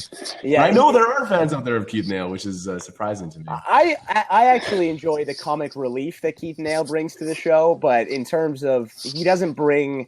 I don't watch Survivor to see Keith Nail, if that makes sense. But let's we've got another caller on the line. So Shaylin, my good pal Shaylin Hopkins is here. Shaylin, how's it going? Oh, Shaylin, can you hear me? Hello. Hey, how are you? Hey, Shaylin. What's up, guys? Not much. Do you have a question for Kevin or Taryn or myself? Who do you guys think is like the best for Final Three right now? Who's in the best spot for Final Three? Yeah. Okay, Kevin. Let's lay that one up to you. Who's in the best spot to? Who do you think's in the best spot to get to the Final Three? Abby Maria Gomez. All right, and we talked about that a little bit earlier. Taryn, what do you think? I'm gonna say Kimmy. I think people are gonna get so sick of Abby they might not want her there. Maybe, yeah. Yeah, I agree with that. Yeah, I'm actually with Kimmy too. I think that Kimmy has a better shot than Abby in my book because she's viewed as loyal. She's loyal to the Bion crew. That they're like, oh yeah, Kimmy's a loyal soldier. We can stick with her. She'll help us out. We can work with her, and she's on our side. She's with us, Bion strong. Whereas Abby Maria is not necessarily viewed as being on that side. She's viewed as being someone who is not the most strategically savvy person, but Kimmy is also, I think, viewed in the same light. So because of that, I think that Kimmy's got a better shot. I wouldn't be surprised, though, if Abby's there instead of Kimmy. I think that I think it's pretty safe to say one of those two will be in the Final Three no matter what. Yeah, I think the two of them are probably in the Final 6, Final 5. Yeah, I think hands down, because why would you get rid of anyone really like that? Any other questions for us, Shaylin? I seen in the chat there was if someone thought like maybe like Andrew's gonna pit on Steven for the vote. Right. What do you guys think about that? I don't know if I mean, we saw this week that Andrew was a little bit. He was desperate, and he went to Jeremy and he said, "Do we have Steven? Is Steven okay?" And Jeremy's like, "Yeah, we got Steve." And so I think that little reassurance was something that he really needed. I don't know if Sierra is going to try and pin it on Steven. If she tries that, maybe Savage will buy it. But I think if I'm Steven Fishback in that spot, I think he can convince Savage pretty well that it wasn't him, because he can just say, hey, look, like, why in the world would I vote for you when I know for a fact that Cass is going home? It makes zero sense for me to do anything like that. And Steven is somebody who I think Savage knows is a strategically savvy person, and I don't think he's the type to I think he understands it and is going to recognize that. Kevin, would you agree with that? I do agree with that. As someone who you participated in one of these shows, it's really hard to hide votes. It's always a cool idea to sit at home and be like, why don't you vote some person and blame some? Nah, like the truth usually comes out. Like, I don't think that is what the intentions are for. So I agree with that, Jordan. Yeah, I think Sierra's going to own the vote anyway. So she's going to say, yeah, I voted for you, Savage. Yeah. And maybe if he does, like, Steven will just bring out another poem. Exactly. He'll convince Savage that he didn't do it. Yeah, that's right. He can just recite another great poem from Gerard Manley Hopkins, and then and that guy is not related to you. Okay, I wanted to make sure. 100% definitely not. That's too bad, because he's got that would be pretty cool if like your great grandpa was named Gerard Manley Hopkins. I think that's a pretty sweet name. Yeah. All right, Shaylin, thank you so much for the question. Thanks, Shaylin. Oh, no problem. Talk to you later. All right. So that was Shaylin. Thank you, Shaylin, for calling. Appreciate that. We've got someone else who's brave to call in, other than Taryn, who is my good buddy already, who I talk to on a regular basis on these things. So thank you, Shaylin, for calling. I do appreciate that a lot. One thought I want to throw out to you guys. Yeah. After I watched this merge episode, I turned it off. I was like, yeah, that was good. That was fun. But then I was like, oh my God, if we had Jeff Varner here at the merge episode to narrate us through the episode, oh dear God, was Jeff ever strong in this season? Yes, and that is something that I brought up. Again, another thing I brought up to Rob on the voicemails was I said to him, I said, hey, it would have been interesting if Jeff Varner would have been here in Cass's spot that last week, because I think Jeff might have been able to get himself out of that, because he's the kind of guy whose mind is always racing. He's always thinking of different scenarios. And it would have been really, really fun to have a wild card at the merge, but not just a wild card, somebody who is a strategically savvy wild card, different than Kelly Wigglesworth. And now we have another caller on the line, the great Adam Rita, calling from Australia. Adam, what time is it there now? Is it 5 a.m.? Yeah, it's 5 a.m. Yeah. Oh my God. What time did you wake up this past morning? I haven't slept. It's Sunday, so I'm just gonna have a lazy Sunday during the day, because why not? Why not, bro? Why not, bro? I wanted to actually ask, do we think of family visits happening this season, and where do you think they're going to kind of place it? Because it does seem we talked about the whole double episode thing, or double elimination thing rather. So I'm interested to hear, do we have time for a family visit? Do we want to see a family visit? Okay, that's a really good question. Kevin, let's throw that up to you. If we're ever gonna have a return of a card challenge, it should be this season, right? Have you guys ever missed that card challenge? Let's bring dreams back too, and man. Great question, Adam. Very different, and I mean, we have to see it, right? Isn't that a staple? Especially maybe not for us Survivor nerds, but for the casual fan, I feel like the casual fan really thrives on those emotional moments with the family visit. And another opportunity they could use it this season, I mean, if Keith Nail's there, we could see Wesley back again, who played Survivor. And if we see Sierra there, we could see Laura back, who played Survivor before, get some great confessionals from them as well. So I would expect it to come in for sure. And that the family episode always, for me, is an interesting one, whether they throw it or not, because then you have to pick people for the reward. And that one's truly emotional. Because like if you say, hey, Joe, I can't pick you, you can't enjoy the pizza with me, it's one thing. But then when you deprive someone of a family visit in a game that is so emotional, that can really, really be stressful. So I think we see the family visit. It wouldn't make sense for them to not have it, right? Yeah, I think we'll see it. And another one, too, that I really hope we see is that I hope Kelly Wentworth gets there and we get to see some more Dale. Because That's right, Dale. I love Dale. I hope we get to see Dale. Taryn, when do you think we're going to see the family visit? Let's see. When do they usually do it? I don't usually pay attention too much. I mean, it's in the last few seasons. I feel like it's been towards the end. So because they don't want to fly out a ton of people. 7 or 8, I think. Yeah, even 6, Adam. I feel like they've done it before, right? So just before finale. Yeah, like Cagayan, was it not the episode before finale or at the finale? Yeah, it was like Final Four, wasn't it? Yeah, it was really late in the game. And also, I would love to see Spencer get there because his sister was great last time that she was on as well. But how great would it be if it was his girlfriend after talking about the whole "I love you" thing? Yep. That would be great. But I mean, if he didn't say "I love you" to his girlfriend, Savage's wife, right before Savage's wife as well. Savage's wife, that would be cool. Yeah, that's cool. That's another one. But I think if he didn't say "I love you" to his girlfriend, I don't think he's bringing her out to visit him. Unfortunately. But yeah, no, I think that's a really good question, Adam. I think that's something that we haven't been talking about yet, and I think it's going to be fun because potentially we're going to see some people that we've seen before. Val, although Val is pregnant at the time, right? I think Jeremy was saying so. Val probably wouldn't be there, but Jeremy probably wouldn't even want Val there. No, probably not. First episode we talked about, he didn't want anybody to know. Like exactly, because then she would be pregnant and people would see it and it would blow up his spot. So I'm not quite too sure. I would love if the Wizard. Stephen Fishback, if he could bring out his good friend Coach Benwin, the Dragon Slayer, as his family visit. Tyson Apostle as well. Why not bring Tyson along? Yeah. Tyson, I'd love to see Tyson. Do you know what would also be a great narrative? If Dale came for the family visit and ended up screwing Kelly over again somehow.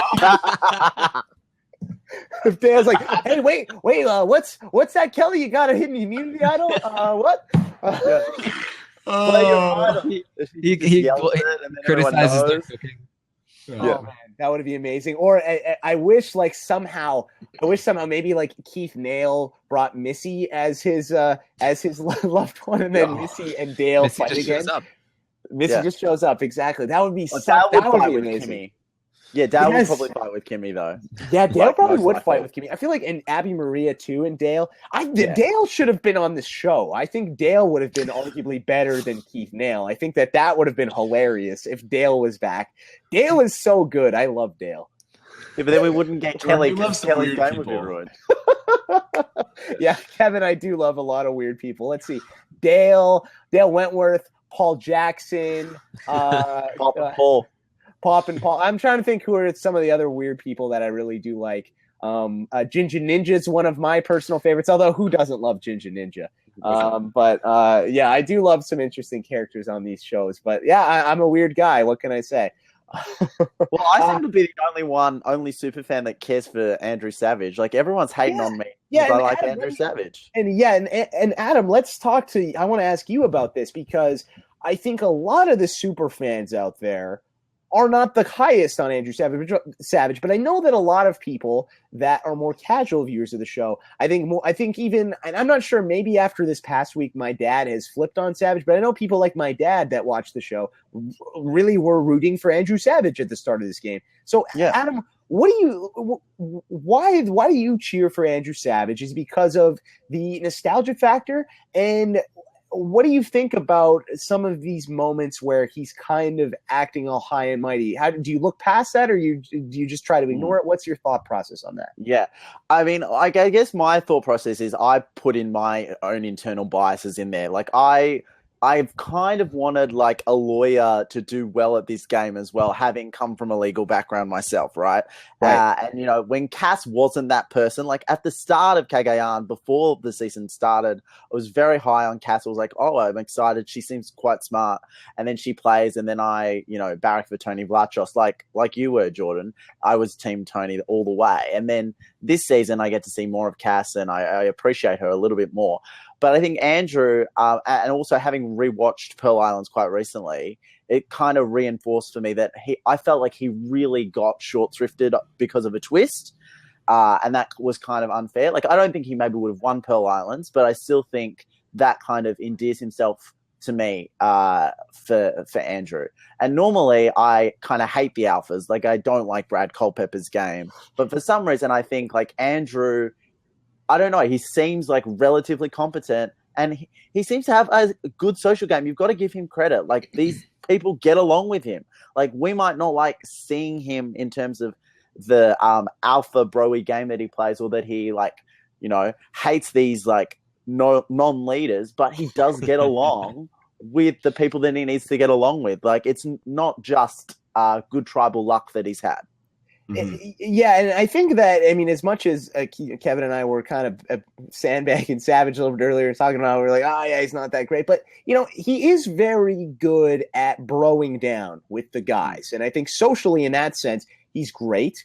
And in terms of getting a crew together and leading them and saying, all right, guys, it's us to the end, and we're going to roll here. I'm the captain of this ship. I'm the, you know, football quarterback, whatever you want to say. He's good at that. So I will give you that, Adam. I do agree. I just think that with him, and in terms of the second chance thing, I think that that's a really good point, is he really is the definition of a person who deserves a second chance. I mean, he did get screwed pretty bad by that twist. I don't think he would have won, but he would have done better than he ultimately did that first go round. So, yeah, I hear you in that sense, but I don't know. It's just certain things about him just irk me. It's just the relatable thing. I just can't relate to him, and I think that a lot of us super fans, because he doesn't like Steven, because he doesn't like the wimpy little non-leaders, those guys, then it's hard for us to like him and to root for him. We need to see more from him, and I think that's why. But I totally understand why you root for him, and especially coming from a law background, I think that you want to see somebody do good on the show, because we've constantly seen these Matt Quinlans. I mean, those types of characters. Dan Kay was a lawyer as well. Yes, exactly. Yeah. We've seen them crash and burn time and time again. Well, let's get into one other question. And before we do that, Edward Morris brought up in the chat the fact that another weird character that I love on Survivor, and that is Steve Chicken Morris. So there's another one that I really do love. So I forgot about that one. So Edward Morris, thank you for bringing up good old Chicken Morris, for those of you who forget. Damn. But let's go to this one from Foss Schitz. It says, where do you think Jeremy's loyalty lies, with Steven and Kimmy or Savage and Tasha? Kevin, let's throw that one up to you. Where do you think that at the end of the if Jeremy's going to pick who he's more loyal to, which side does he swing to? I think he swings to. I think Jeremy has a huge fear of being the biggest target. Jeremy, we've heard multiple confessionals from him. He's very afraid of being the biggest target. So why would he go with Kimmy and Steven? Because if he's in that group, he will be the biggest target. I really see him broing down with Savage. And I really feel like he's going to go with the bros. That just makes sense. With the narrative we've gotten so far, he is obsessed with keeping muscles around him. And Savage is another perfect guy for him to have as we get down to 8, 7, 6. Of course, that changes when you get to 5 and 4 and eventually 3. But this middle part of the post-jury game, I see him being loyal to like if he has to say right now, get rid of Savage or Steven, I think he kicks Steven to the side just because of that factor. But then do you think Jeremy replaces Tasha? Like, I don't see Savage broing down with keeping Tasha around. And like I just see Jeremy replacing Tasha, possibly. That makes sense as well. I can see that point for sure. Taryn, what do you agree with Kevin on that one? You know, it's tough because we've never seen Jeremy post merge. You know, I'm not exactly sure what his plan was last time before he got kicked out. I do think he definitely wants to surround himself with people, but how many people does he need, right? Maybe he can keep Joe around, and maybe Joe is enough. We know we saw him say that he wanted to be Steven's JT. So does that mean he wants to bring Steven down to the end? And I mean, obviously, a Steven Kimmy final 3 is probably a pretty good place for him, or at least how he sees it. But at the same time, you know, he's definitely worried about, well, if it's me, Kimmy, and Steven, then I'm the major threat going into Final 3. So maybe I have to win that Final 4 immunity, and maybe I don't want to do that. So I don't know. I could see it going either way, ultimately. I mean, that's one thing that I'm very curious to see how that plays out, because I think at some point, maybe Jeremy will be forced to do something based on the actions of other people like a Steven or like some of these other players. But I'm excited to see which way he swings, because right now we don't really know. We haven't really seen. We've seen that he's tight with Steven and Kimmy because he's been with them the entire game. They've never been on different tribes. They've always been together. But he's also shown that he's got some loyalty to Savage and Tasha as well, and he's got good relationships with them. Here's something I'm thinking, though, because Savage and Tasha, they also kind of have Wigglesworth, right? Right. And so he might kind of see that as, well, they're kind of a group and maybe I don't fit in there. So maybe he's thinking, well, I have my own group of me, Steven, and Kimmy. And then I think also thinks that he's got maybe Spencer on the side. Maybe Spencer is the big threat, and along with Joe, that he's going to drag along for a while. And then maybe when one of them goes, he'll strike at maybe Wigglesworth. Maybe he'll take out Wigglesworth first so that there's more room to play with both sides. That might be what he's thinking. Yeah, we'll see. We'll see what happens. It's going to be good. I think there's still the best is yet to come from this season, and that's what's really, really exciting. And I can't wait to see how who wins, who walks away with $1 million. Somebody's going to be a very happy camper at the end of this thing, and a lot of probably 19 people are going to be very upset. But that's how. Can I throw one question out to you three guys specifically here? Yeah. Well, okay, I started watching Survivor season 10 onward. I've gone back, I've watched clips and stuff, but never the full seasons. And anyway, as a person who hasn't seen a lot of these early old school players play, let's just go through the list here. Like we have Jervis from season 1, we have like Wigglesworth, we have Rupert, we have a bunch of players, Mike Scoopin, that have been completely underwhelming to me. Like in terms of return, Colby Donaldson, Heroes versus Villains. Like what a lot. Yeah. Like it's just like maybe you guys can explain and fill me in. What is with these old school players just coming back and completely underwhelming us? Like what is going on here? Where have we truly enjoyed someone coming back from a really early season? Well, I think that Jeff Varner. Yeah, that's the one that Jeff Varner. I mean, yeah, there you go. There's one. Yeah, I think Jeff Varner. Taryn, you got someone? I mean, she wasn't completely underwhelming, but Tina, I think, did okay.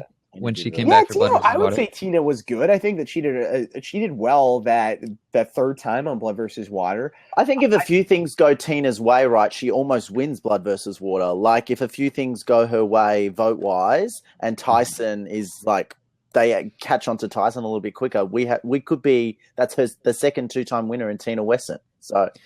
Yeah, I think there's a couple of reasons why the old school players tend to be a little more disappointing, and I think that's because, first of all, back then the strategy was less refined. It was more about surviving and getting into an alliance and sticking with that alliance and kind of being otherwise strategically boring.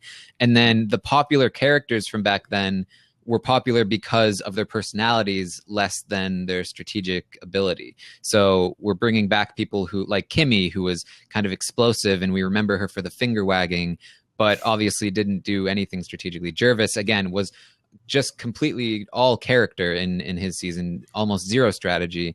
So I feel like that's probably why the old school players tend to be a little disappointing in the strategic department.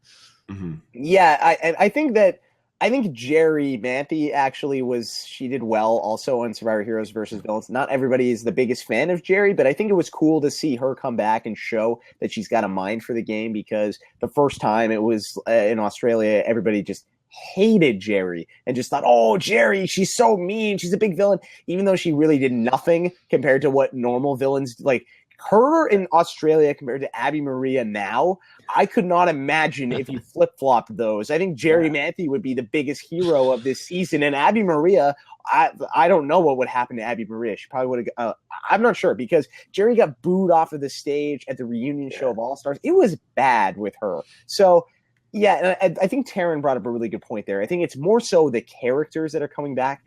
These are the people that we have a lot of nostalgia for. I think if we were to see Lex or Richard Hatch or Brian Heidick or people like that, if they're even someone like Dina from Survivor Amazon, if we were to see people like that come back, I think it would be a lot different, and we would get more of a Jeff Varner like result with those people back on the show. I think Varner's probably the first old school player they've chosen because he was so gamey in his first season. That was like what he was known for. Exactly. Yeah, like I think that Hatch is a great one too, right? Jeff Varner was supposed to be the Richard Hatch of Survivor Australia, or the Australian Outback.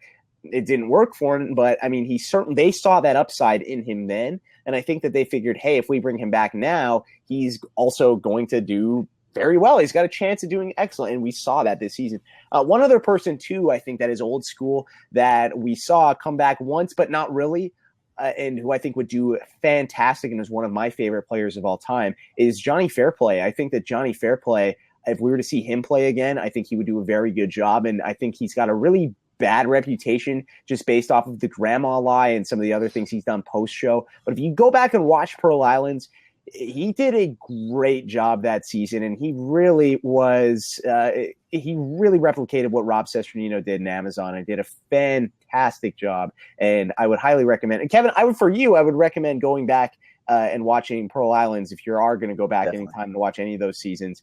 It's a great season, and Fair Play is a big reason for that. But you could see Savage, you could see the great Rupert Boneham. We know he's one of your favorites of all time. God. Rupert, I still defend Rupert in Pearl Islands. I think he was an entertaining character. It's as soon as he comes back the first time that it's like, whoa, this got immediately old. Yeah, and I think it's because once Rupert realized, oh wait, like I'm kind of a big deal, sort of, then I think it kind of went to his head. Yeah, and I mean, if you went back and watched Pearl Islands after seeing his later versions, you're not going to get it. But when I rewatched it, I had the context of Rupert, and I was like, he acts the exact same way, and I still don't understand why I liked him at all back then. So yeah.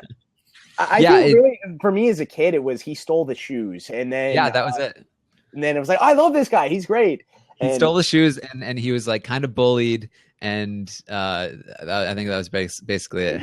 Yeah. That's really what it comes down to. And you got 3 other shots because of that, and $1 million. And $1 million. American Tribal Council, and his wife got a shot too. Yeah. Oh yeah. His wife, Laura Boneham. Laura Boneham, the most compelling reality television show character of all time, honestly. I don't think we've ever seen somebody who's brought more to the table, and it's been more multi-dimensional than Laura Boneham on a TV show before. Not since Kelly Wigglesworth this season. Yeah. I think Wigglesworth brought more than Laura Boneham. I really do. Yeah. Oh, really? Yeah. I mean, Laura took Rupert out of the game, so... yeah, that's true. She is my hero for doing just that. The size of Rupert's head is displayed in the fact when Laura got voted out. They're angry at me. That's why they're ready. Like, oh my god, it's just the narcissism displayed in that first episode still gives me. Oh well, I mean, yeah, I know he was actually in Langley, British Columbia, which is very close to my hometown. I believe it was a year ago or 2 years ago. And a friend of mine went to that event and asked Rupert, "Hey, Rupert, who is the best survivor ever?" And he's like, "Oh, well, obviously it's me. I'm the best survivor of all time." And he did an interview with Survivor Oz saying that. So yeah, Rupert. I love how me and Jordan can just like rip Survivor players, but whenever we do a Big Brother podcast, we're like very like, how do you because we might actually interact with those people. Yeah, Rupert, exactly. You. Yeah, but what if you bump into Rupert at a reality rally? I mean, I'll have to. Nah, Rupert. I'm sure I will preface what I said by saying Rupert is a very nice man. I'm sure in real life, he just doesn't have a lot of self-awareness, and that is something that Kevin and I, in particular, like from our reality TV show contestants. And when you lack that, it's just we don't really enjoy it. Big Brother, Survivor, regardless, it's not fun. I don't know if you guys were following the rumors for the people that were going to be on the original Blood versus Water, but rumors were that obviously the Rob was going to be on it. Yeah. And as soon as we found out that Rob wasn't going to be on it, we found out that Rupert was. It was like Rupert was the replacement for Rob. It was so unbelievably disappointing. Yeah, it's brutal. I mean, I remember seeing those rumors and I was so excited. And then Rob was like playing up the fact that, hey, this is the last Survivor No-Nos. And all I got to say is, see you later. That's it. Bye. And then, it was Rob is the master of doing that. But, and that would have been so. Can you imagine how good that season would have been if Rob Sesternino and Nicole Sesternino were on that season, or even Danny Sesternino? I think that would have been pretty cool. Anyway, Nicholas Gosum is saying, "What's the subject of what we're talking about?" And I think that's a sign that we should probably wind things down here. We've gotten incredibly off topic from the latest Survivor Cambodia episode. Adam, any final thoughts you want to get in here before you go to sleep? Yes, I just wanted to say, I don't know. I think with Wigglesworth being so disappointing, maybe we might go away from these old school players. Like they might try to cast more Varna types in the future, but I feel like there's not a lot left. There's not a lot left of these old school players. But again, we're a weird like 3% of the population that watches the show. A lot of people are just casual fans. Oh, I remember her. Let me tune in next week. So yeah. I still think they're holding out hope that they're going to bring somebody like Wigglesworth back, and she is going to be this person that a lot of people wanted her to be, where she was playing up the fact that she never watched TV in 14 years or whatever, and she's actually going to do stuff in the game. And if that happens, that's going to be like a big story because everybody knows who she is. Well, if they want to do that, they should bring back Jenna Lewis from season 1. I think. I know, right? Jenna Lewis. Yes, that is who they need to bring back. I'm with you on that and the idea of they're trying to rope in people who some of those 40 million plus people that were watching Survivor Borneo. And if Wigglesworth does hit and she is good, then it's a huge success. If she's not, it's a strong enough season in which it can carry itself on its own without her being a big factor. And I think that's what they're finding in this scenario. But I hope they don't go away from it because I really think that Jeff Warner was awesome. It's just picking the right people. I want them to keep going after Greg from season 1. Greg Buis. Yes. I want him back so much. Yeah, Greg Buis and Edward Morris in the chat is saying somebody go find Colleen. Yeah, that would be quite amazing if those two were to come back to the show someday. But I don't know. A part of me doesn't want to see Greg Buis because I feel like I might be disappointed in what happens. But he's older and less fun. Yeah, I don't know because Greg Buis was just so great the first time. So I'm not too sure. Coach's Beard in the chat is saying Sean Rector. There's a few old school people I think that could come back, and and bring a lot to the table still. It's just finding the right old school people. T-Bird Cooper at the top of my list of those people as well, who I would like to see, because I love T-Bird and good old Coop Dog. I think she would have been great on this season, and it's too bad that we didn't get to see her. But Adam, thank you so much, man. Thank you, guys. You have a great night and get some sleep. Cheers. All right. Yeah. Bye. Okay, so Adam is out of here. Okay, Taryn, any final thoughts before you sign off tonight? I think Steven has a better shot in the final two than you were giving him. Okay, that's my final. and why is just right now you think he does? Yeah, I mean, so I think one of the main reasons he lost in Tocantins was because nobody realized what he had done. It was all behind the scenes, but now he has the reputation of being that player. And I think if he gets to the end again, he's going to have a much easier time selling like, hey, look what I did it again. I was behind the scenes. I manipulated it. And now I'm here sitting in the final two. Maybe I'm with Jeremy, but who cares? I'm the one that got us here because I did the planning. Okay. Yeah, I think he has a chance. He's got a chance. It's just, I don't know.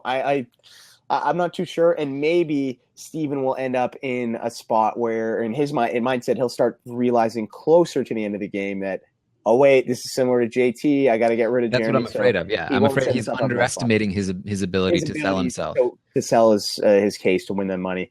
Thank you, Taryn, for coming on the show today. I really do appreciate it, man. We had a good chat. Thank you so much. It was a lot of fun. Taryn, man.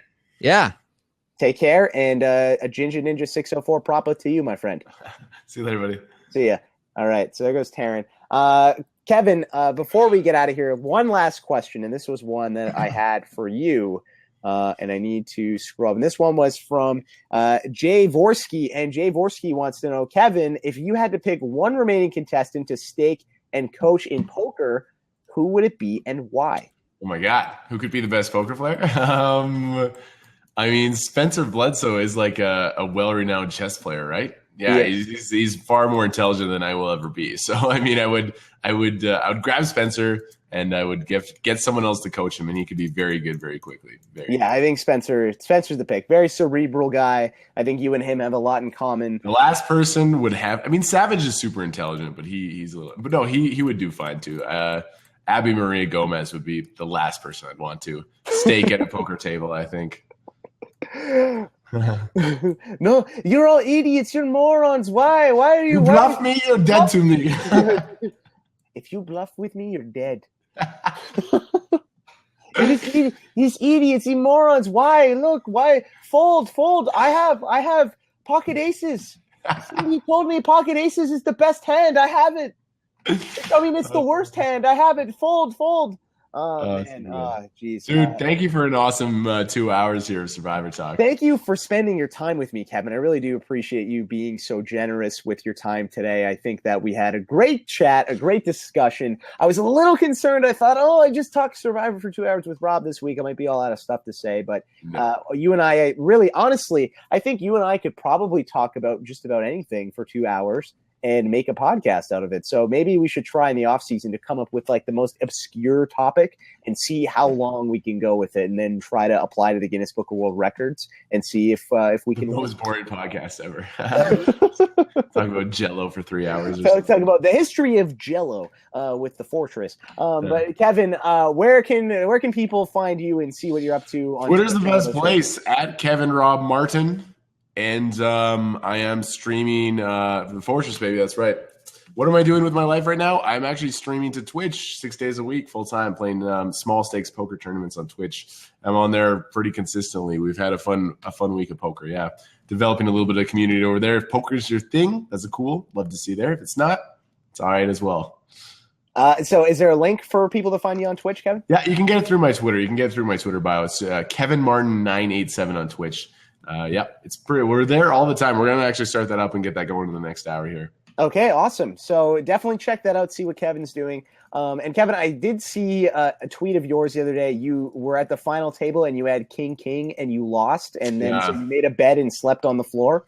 We were definitely having some fun with it. We've done some weird things. We actually we got a paintball canvas outside, and every time we knock someone out, we actually shoot a paintball gun at this canvas. Ooh. And we're going to give away this picture of art to someone in a couple weeks or whatever. So we got some fun ideas going over there. We're having fun creating some stuff. That's awesome. So yeah, definitely check out what Kevin's doing on Twitch. I myself need to check more of that stuff out. You're a busy man, understandable. Yeah, full-time school, doing the podcast, and homework and that kind of thing. It's tough, but I will hopefully over December, once I got some free time, I can definitely check more of that stuff out. But Kevin, thank you so much. Follow him on Twitter. He's at Kevin Rob Martin. Make sure you follow me on Twitter as well. I'm at Jordan Parhar. And check out what I'm doing and keep up to date with everything with the RHAPpy Hour. Next week we will be back. We'll be talking about Survivor Cambodia once again. We'll see what happens. Hopefully it's not too predictable of an episode. Not 100% sure who the guest is, but I've got a few people in mind. It should be a good show. So make sure you check that out. We will probably be back live on Saturday on Blab at 12 p.m. Pacific, 3 p.m. Eastern. So definitely check that out. One other thing before we leave today, make sure if you are a fan of the podcast, if you could please leave a review on iTunes. That really means a lot to me because that helps the podcast grow. And it helps other people find the show. So if you could go to iTunes and leave a review there, that would be great. So there's a link, robhasawebsite.com/RHAPpy Hour. And from there, you can leave a review. At the end of the season, the end of the Survivor season, that is, I will be giving away 2 Skype calls with random people that left reviews for me. So how about that, Kevin? Some people will be talking to me on Skype for 30 minutes. That would be kind of fun. Love it. That's awesome. Yeah. I love it. So if you want to do that, maybe I'll see and I kind of want to just have a chat with the Ginger Ninja for a little bit. So maybe I'll ask him to leave a review, and that way he can end up in the love that guy. But yeah, me too. He's great. But yeah, I that is something you can do. And if you don't want to do that, if you want to give up on that, if you think, if you're like me, if you're a wimpy little non-leader who never wins anything, you can also have a Skype call with me as well by donating to my Reality Rally campaign, in which we are raising money for Michelle's Place, which gives back to families and people that are suffering through breast cancer. So it's a really good cause. We're trying to raise money for that. So for every $1 you donate, you can speak to me on Skype for 1 minute. So we can do it with any budget, anything works. So if you want to talk to me for 10 minutes, donate $10. We can talk for 10 minutes. If you want to talk for an hour, we can do it for, you can donate $60 to talk for an hour. I'm doing one later today with my good buddy, Coach's Beard. So Coach's Beard and I will be talking in about an hour or so on Skype. So that'll be really fun. So shout out to him for donating. It really means a lot. So check that out. There's a link on my Twitter page. It's pinned to the top, and you can find that there. Okay, before we wrap up today, Kevin, we need a hashtag for this episode. So if you guys in the chat room want to help us out about something that we talked about in this podcast, that is memorable. What do you think, Kevin? What do you think the hashtag? We had some good moments. What the I'm not good with these hashtags. Well, I think there was one earlier, and I believe, what did you say? You said Weekend Wavage. I think that was Weekend Wavage. There you go. I think that was a good one. So if you guys want to tweet Kevin and I, tweet us. Let us know what you thought about the show. Use the hashtag Weekend Wavage, and we can find that on Twitter and keep up with what you guys say. I love checking out what you guys have to say, good or bad. And if you have any constructive criticism for me, I'm always interested in that. I'm still learning this podcast kind of stuff, so I have a lot to learn and a lot to grow on. So if you think I need something to work on and you don't like something I do, please let me know. I want to hear about it, so that way I can get better. So leave some comments at robhasawebsite.com. Tweet us, use the hashtag, and we will see all of that. Kevin, thank you so much for your time today. I had a blast. To everybody in the RHAPpy Hour Nation, thank you so much for tuning in once again. For Kevin Martin, I'm Jordan Parhar. Hashtag Weekend Wavage. We'll talk to you soon. Take care. Peace out.